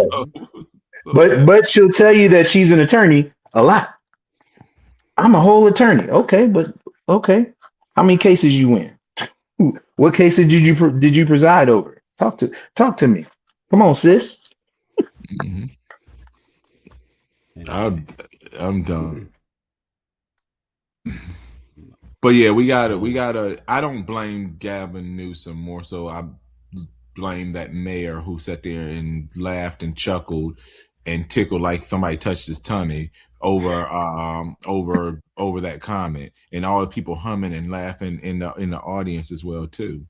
Those are the people who I fault, because they will allow anything, and then they expect people who will vote Black Republicans. Black Republican, they'll say, "Oh well, you let Trump do this and you let Trump do that." Not even close. Not even close, because the stronghold of the Black community has been the Democrat Party since the 1930s, and we're still suffering from the same tragedy and trauma that we've had before. And a lot of those Black folks who voted for Kamala Harris, their grandparents voted for the George Wallaces and other people as well too. This isn't a new phenomenon of something just happening. This is a mindset that we have to break in our community as the voice of leadership. I know you're not a big fan sometimes, but I much rather respect Louis Farrakhan's unadulterated honesty, man, than a Jesse Jackson cautionary tale. Speaking of that, I had a go ahead. I'm sorry, El.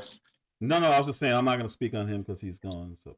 No, but I was just saying. Speaking of that, I had a liberal friend of mine that they had to come in town. We had a funeral this weekend to lay to rest someone real close to us, and he was like, I don't understand. If Trump and Jesse Jackson were such good friends, why ain't he make everybody put the flag at half mast? I was like, first of all, he can't make nobody do anything with their flag. He told people to do it with Charlie Kirk. I was like, he made a suggestion. If he did, I didn't hear it. But as far as he's like, he said nothing about him. I said he had a whole thing where he was talking about Jesse and told funny stories about his and Jesse relationship. He helped fund the man's presidential. Right.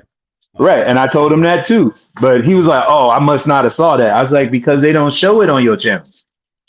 Yeah, they're not going to show. They only show Trump Batman on your channel. They don't show that stuff on your channels." Oh my God, I saw this. O Speaks. I saw this, and this was hilarious. I want to play this. This is awesome. Wait, hold on. Martha.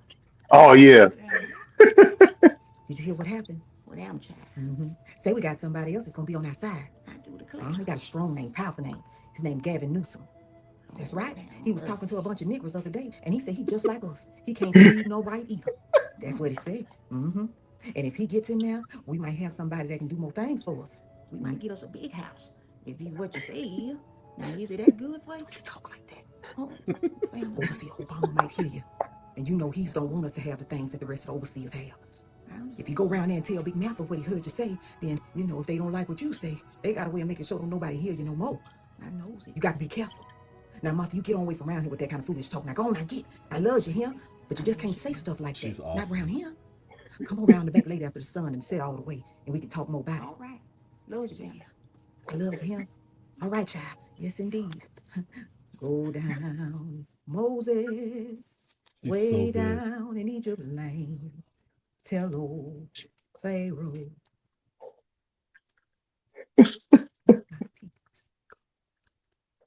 So good. She's so good. That chick is awesome. No, that was perfect. But the irony of it is that's the truth. That is the truth. Because when Bill Clinton cheated on his wife, everybody was like, "Oh, that make him more relatable," because they saw him playing a saxophone. Oh, he playing a saxophone. Oh, he the first black president. First black president. When they did all that stuff. Possible example of behavior they relate to us. So cycle back to this point. The worst possible expectation on education.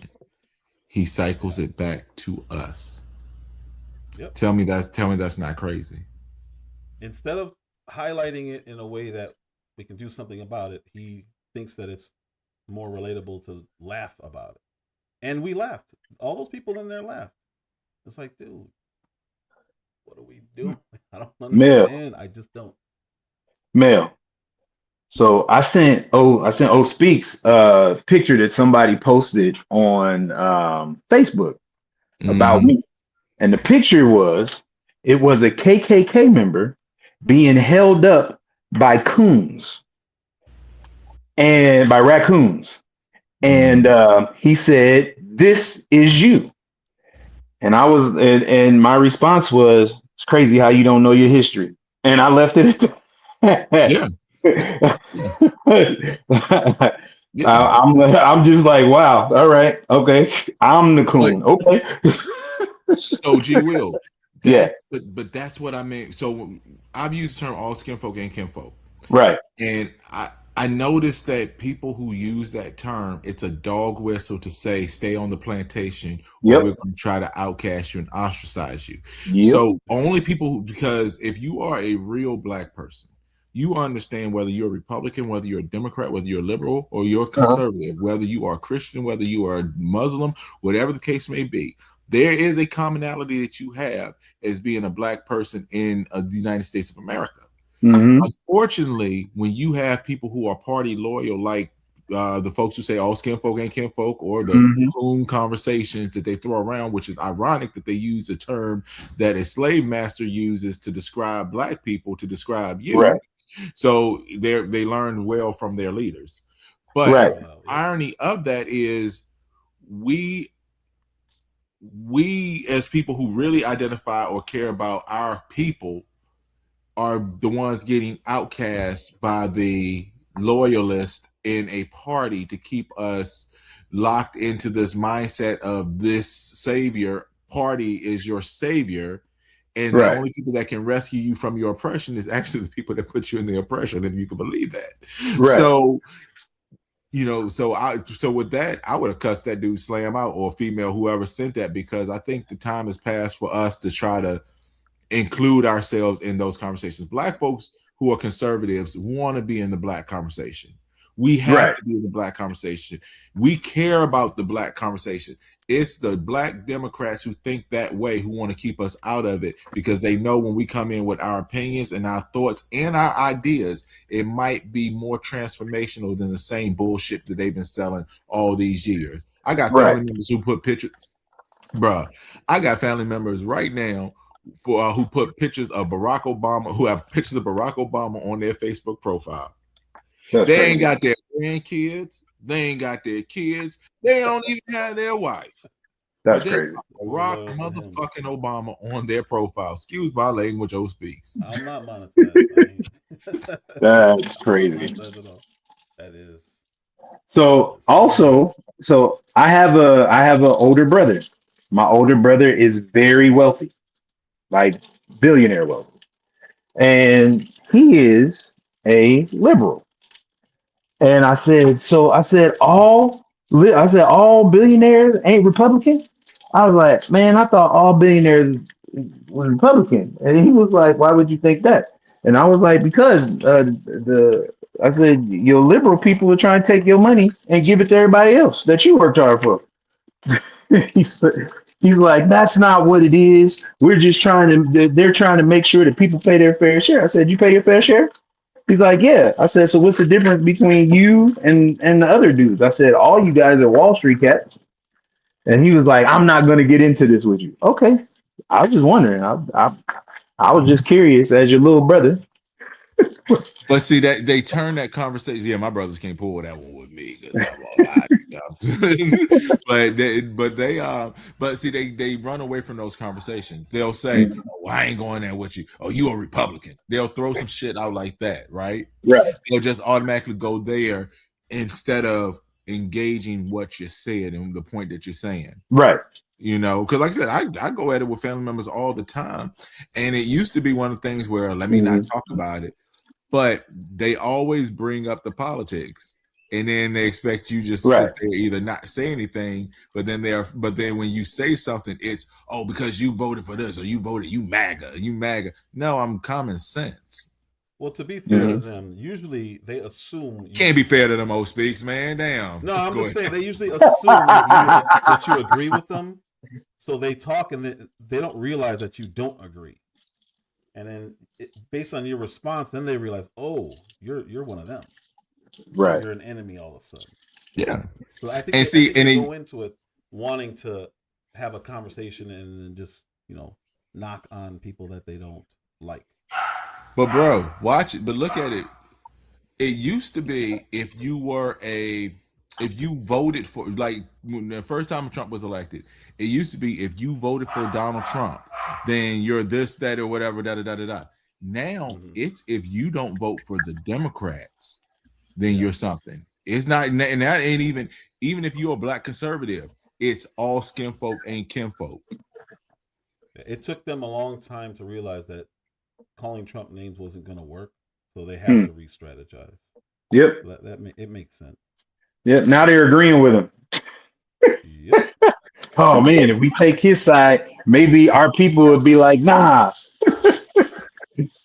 But the most powerful the most powerful tool that we have with our black leaders is to go to the State of the Union address and then hold up a sign that's saying black people aren't apes. That is really going to transform America. That's going to transform black society. That's going to get us that 40 acres and a mule. Right. Accidentally cover up the A, so it says that we rent apes.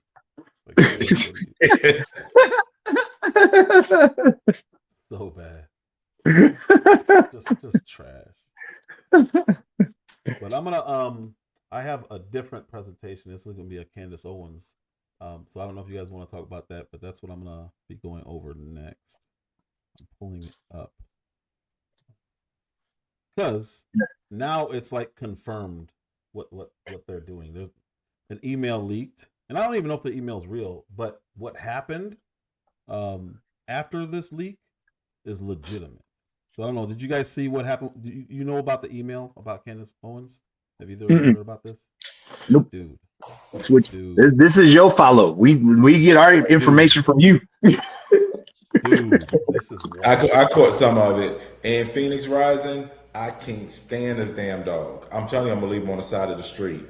Somebody will give him a home. That's funny. I'm finally done cleaning my ribs. So this is I'm just gonna go. I'll read this email because I have it on like I put it on a presentation, but it was really hard to see because it's a full email. So I tried to clip it up, and it cut off some of the stuff. So this is actually better. I'm glad I just found this. This email came out.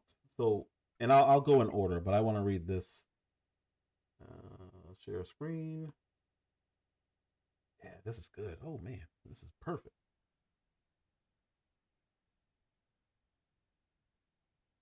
All right. So this says subject: urgent shutdown. Candace's latest smear. Action needed tonight.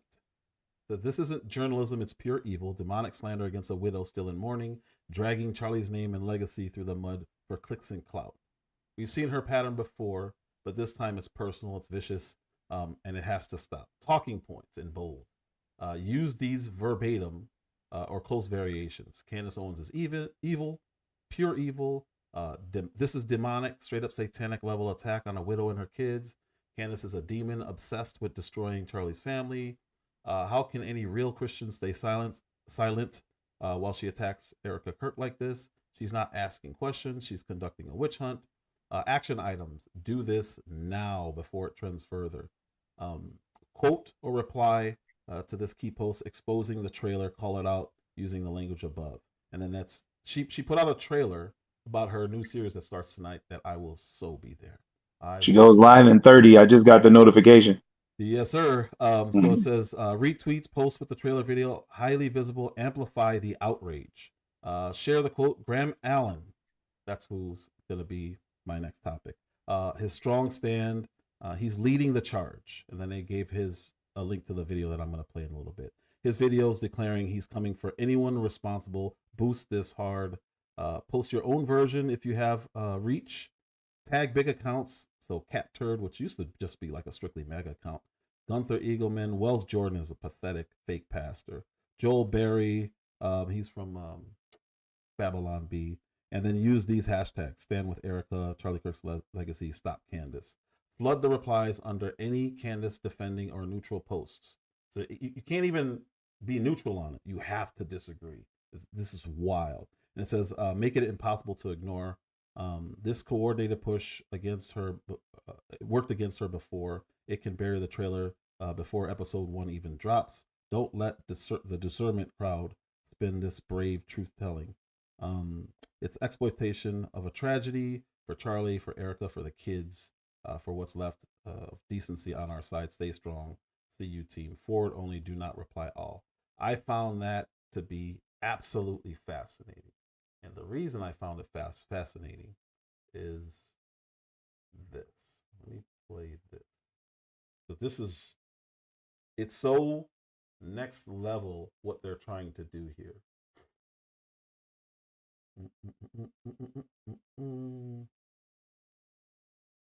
So this was me attempting to clip that up, but there was no way out. I mean, I could still read it, I guess, but that was a much easier way to read it. So what happened after this email came out immediately was this. Everyone used the exact same talking points. And these aren't small accounts. These are big accounts. I mean, that's Graham Allen up at the top. That's Catherine. All the people that they mentioned in there started pushing this narrative. All of them. Ben Shapiro immediately came out with a video calling it evil. Like, they literally followed the script. Demonic, he called it demonic. It's a fascinating thing to watch. And I don't think most people are getting this on their X feeds. I think it's just people who have supported her in any way via tweets or whatever. And I just found that to be really, really, really, really, really fascinating. And well, the one thing I'll say is this: you can honestly see that it's coordinated. This was an orchestrated, coordinated messaging, and you see that with a lot of liberals in terms of how they orchestrate and coordinate their antics or attacks on Donald Trump. So this is it's kind of like one person pops it, then boom, boom, boom, boom, boom. It like how systematic it is. So yeah, absolutely. Yeah, it's just seeing it. So seeing the email, even if it's fake, like I said, it's still clear that they're pushing a clear narrative. And this is what I've been saying. I felt it. Everyone knows I felt this from the very beginning. I'm like, there's something going on here. This is not normal behavior on X. But they're clearly pushing this narrative. And now, like I said, even if the email is not real, you could see how many people that are high on this list. Very, very large accounts that are clearly running with it. And yeah, that's kind of scary, actually. Because again, this is back to free speech, which my past lives were about. Like, this is not normal behavior. They're trying to figure out a way to shut down, not the biggest voice, but one of the most powerful voices. What is this? Another one. Well, yeah, she's starting to be more outspoken, and she's challenged them to defame her, sue her. She's challenged them to come after her. And the more and more, especially the live that you did the other day, the more and more we see it, the more pretentious that Erika Kirk is starting to appear. And I don't want to judge a woman who lost her husband, because God knows, I'm married myself, and I can imagine the tragedy that will come with that. But one thing I know my wife wouldn't do. Bro, listen. One thing I know my wife probably wouldn't do. She probably wouldn't videotape herself sitting on my grave. Dude. I mean, standing by my casket and right after I got shot. Open or unalive. Mm-hmm. So this is what they saw, and this is where that reaction came from. This is wild. This is it's awesome to me, but clearly you'll see why they hated it. Says that Kirk has died after he was shot from a nearby building after being shot at Utah Valley University. The great and even legendary Charlie Kirk is dead. That's it. The cries of this widow will echo around the world like a battle cry. I didn't even get to give him a kiss goodbye. That young man, I forgive him. Take your time. Erika Kirk has been named the new CEO of Turning Point USA. My husband's dead. Like, I'm not trying to be morbid, but he's dead. It's weird to say excited. Describes her husband's funeral as the event of the century. Merch, hats. We have 50,000 plus hat orders. Nobody knows why she's out there in a glittering pantsuit in a recreated tent that her husband tragically was murdered in, throwing merch out. Everyone grieves differently, so if someone's acting weird, don't read into that. Zionists, the Prime Minister of Israel, all lied through their teeth about Charlie Kirk. Her operation was in Constanta, the epicenter of Romania's trafficking scandal. We are conversations to have with a 15-year-old. I'm going to touch your butt. $8.6 million to their own shell company. What is going on? We have nothing to hide. My aunt used to tell me, never do something that you don't want on the front page of a newspaper.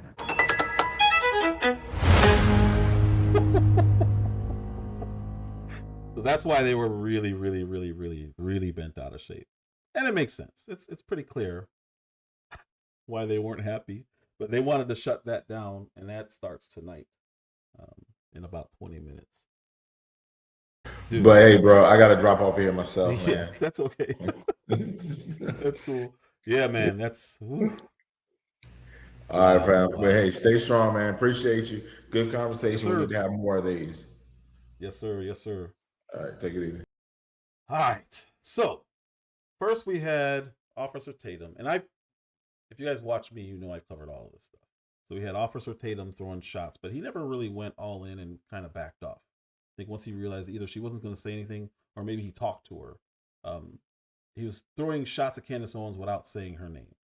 Then we had Tim Pool, who went nuclear, but then she just crushed him like a mosquito. It was actually embarrassing. Then we had Ben Shapiro get up on stage and try to embarrass Candace Owens, and she nuked him with the midget horse. Then she cooked Nick Fuentes. She had a little back and forth with Nick Fuentes, and she really cooked him over the Epstein stuff because it seemed like he was downplaying the files. Then you had, oh, no, I don't have to go get it. Then we had Alex Jones, who she actually just laughed at, and not going at him was more powerful than going at him because she made it really obvious that he was just trying to attack her.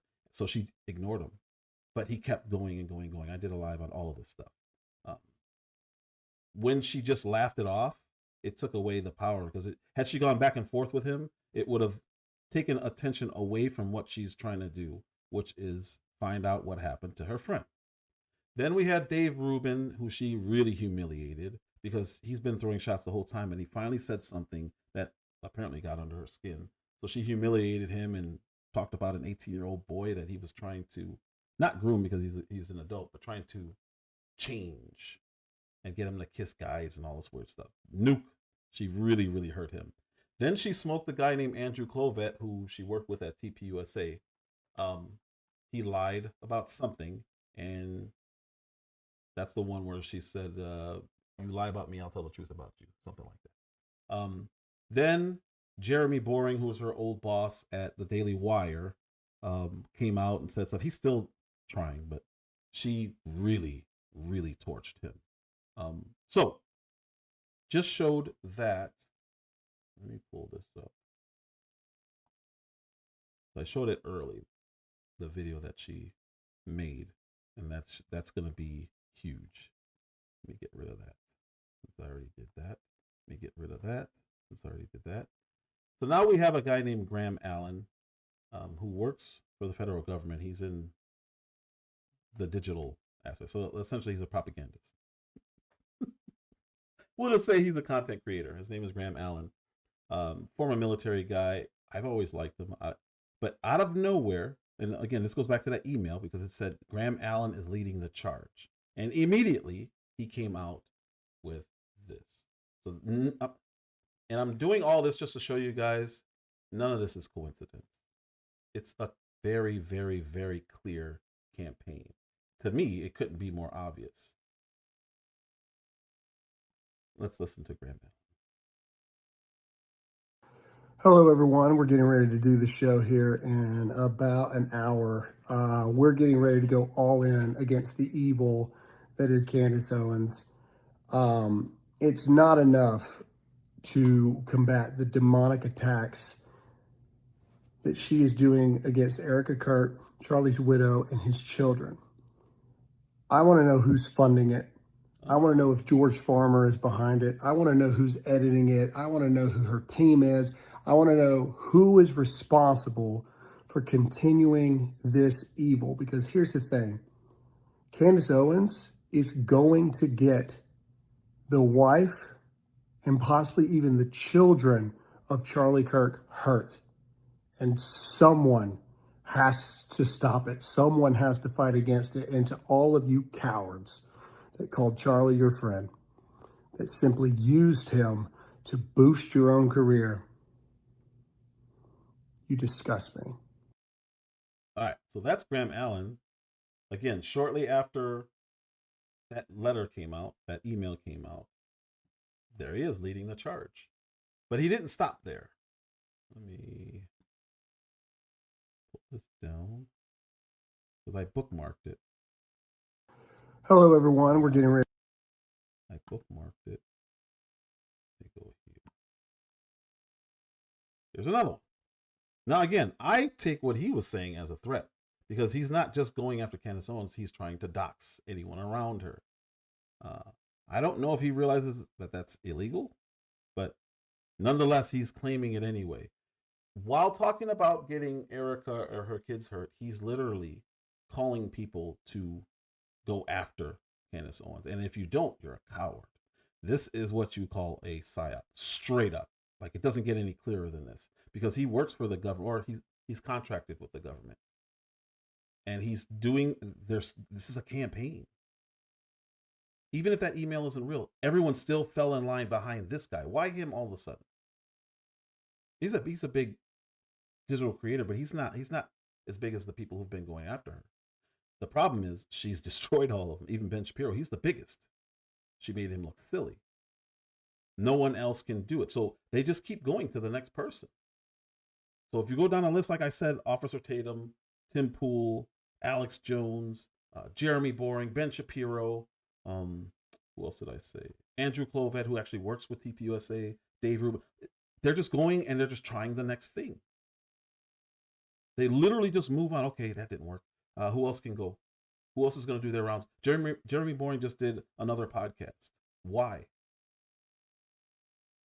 He ran TPUSA. He ran Daily Wire almost into the ground and had to leave because he was so bad at handling money and mismanaging the money and wasting money on projects about him. So why would he be going out now talking about her? They're literally trying anyone. So this is their new guy who they think is going to do something. She's going to destroy this guy, but okay. Candace Owens is going to get Erika Kirk murdered, just like Charlie, because of Candace Owens, because of George Farmer, because of her employees, because of her funders, her sponsors, her backers, everyone that is allowing this to continue. What are you going to do if one of your crazy cultists goes too far? We just saw someone try to hop the fence at Mar-a-Lago to take out the president over the Epstein files. You really think that some of these crazy Candace followers won't try to take a shot at Erika Kirk? Candace Owens. Why is he putting this out there? I question this. No one's talked about this whole time. All of a sudden, he's ramping it up from, you're going to get her or her kids hurt. Oh, crap. The reaction wasn't what I needed. Somebody's going to unalive her. How do you make these leaps? How do you make these leaps? And why? He's a big digital content creator, but he's got 500 and something thousand on X. I don't know how many he has on YouTube, but I'm going to it right now. 565,000 followers. It's a lot, but he's nowhere near any of the powerful people that she's destroyed. Nick Fuentes, geez, he's the biggest. So they're finding a military guy to come on and essentially threaten her and her employees and anyone doing anything for her and her sponsors and her donators. We're going to go after everybody. This is what the left does. Why is he doing this? To me, it's clear to me, especially using a military guy who has nothing to do with her. He's done no content about her. And then all of a sudden, I'm sick of this. She's going to get somebody hurt. One of her cultists is going to do something. And then relates it to somebody who tried to go after the president. Like, so that's for the MAGA base. Because he can't. They're all using MAGA to do this. All of them. Because they need people to stay in line and hate her. They don't hate her. Sorry, they don't hate Tucker. Sorry, here's another one. You said this is it's interesting. So now he's going after friends of hers, like he said he was going to do.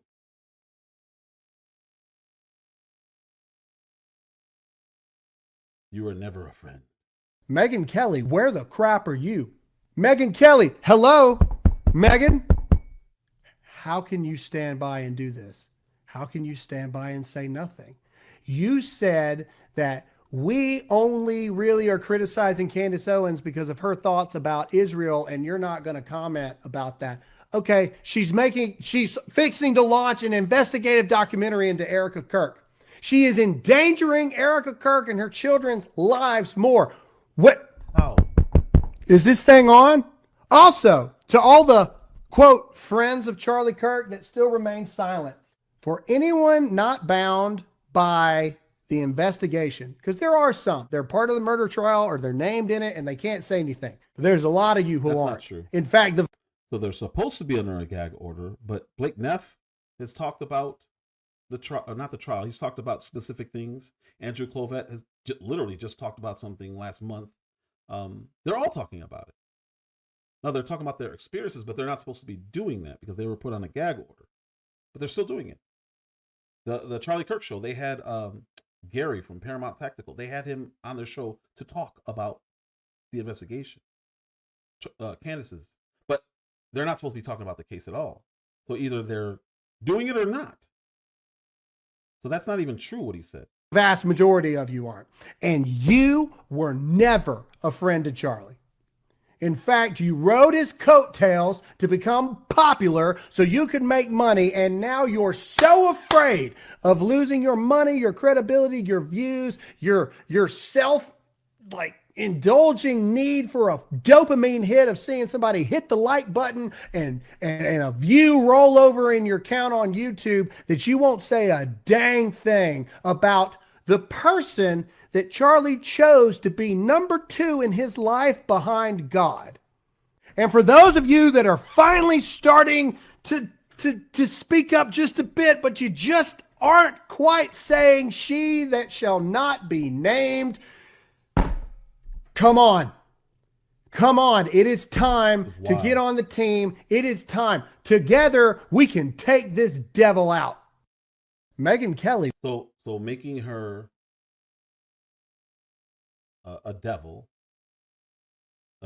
apparently this is that psyop specifically. Those words specifically are for Christians to get her to get people to call her out. What they don't realize is it doesn't matter if people call her out. What difference is that going to make? It's not going to stop her. The biggest have tried already. But I want you, this is a campaign. So they went from subtle stuff, teasing, that she's crazy, haha, I can't believe you listened to her, to this. He's not stopping, which is fine. I think people are going to see right through this, though. This strategy is not good. Listen to this. Maybe we should investigate Candace's life and her rise to fame. Very checkered past. Maybe we should look at her husband. Also very checkered past. Well, I wonder how squeaky clean her employees are. That'll be interesting to find out. I wonder about her Scientologist donors that she has. That'll be interesting to find out about.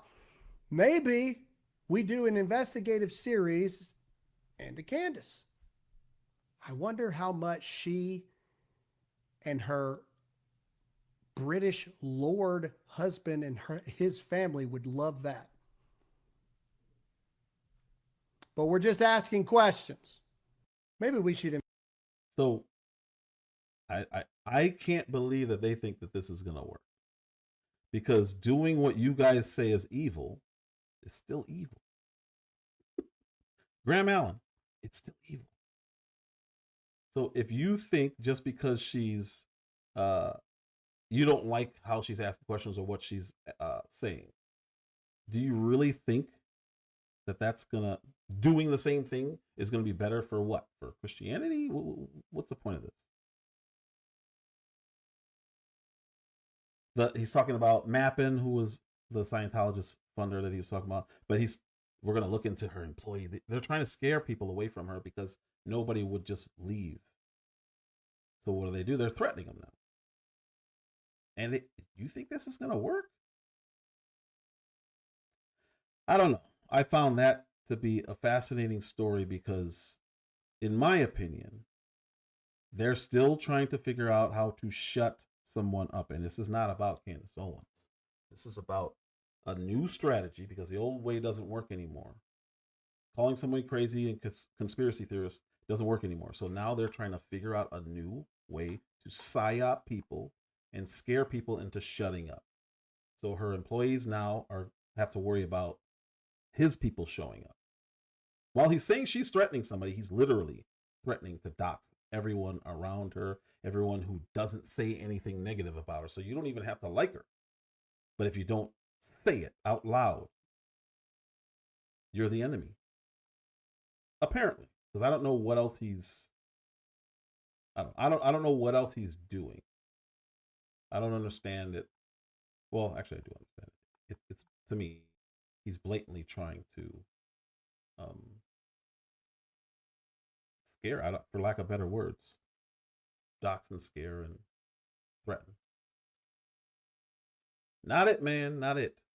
So that's all I really had for today. I hope you guys liked. It's a little different because I usually do one topic and go all the way through, but there was 3 that I wanted to cover, and I wasn't going to have time to cover all of them, but I still wanted to cover them because there's a time limit on these things. On the Mexico thing, there's a time limit on that. Gavin Newsom, it just happened, so there's a time frame where you want to talk about it. I don't want to wait till next week to talk about something that happened now. If I do that, it's because the issue is bigger, on a much bigger scale, and it's going to be there for a while. So if I was to talk about the State of the Union address, that's something that has implications, way, way, way greater implications. Epstein's files are not going anywhere. I can talk about that at any time. And then this one was urgent because if something happens to her, it's going to be directly because this guy's psyop. It's going to work.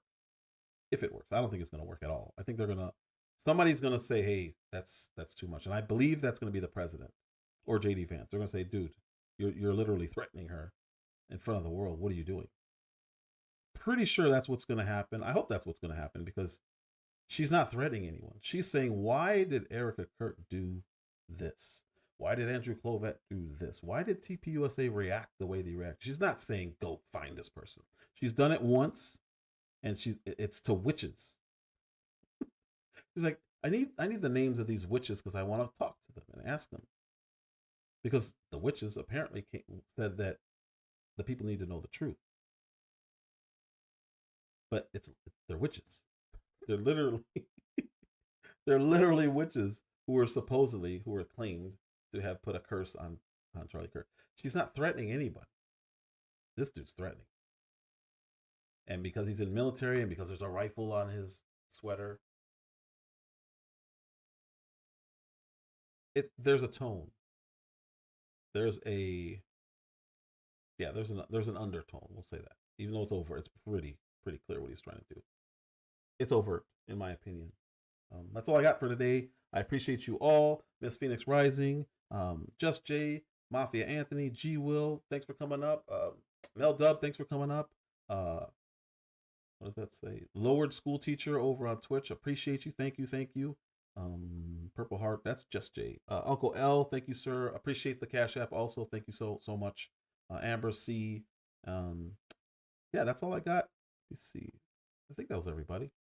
You guys are awesome. think my back is good enough to go live tomorrow and try to draw. And if Lou, if you're in here, I'm gonna erase a whole eye and move it. I have to make a correction.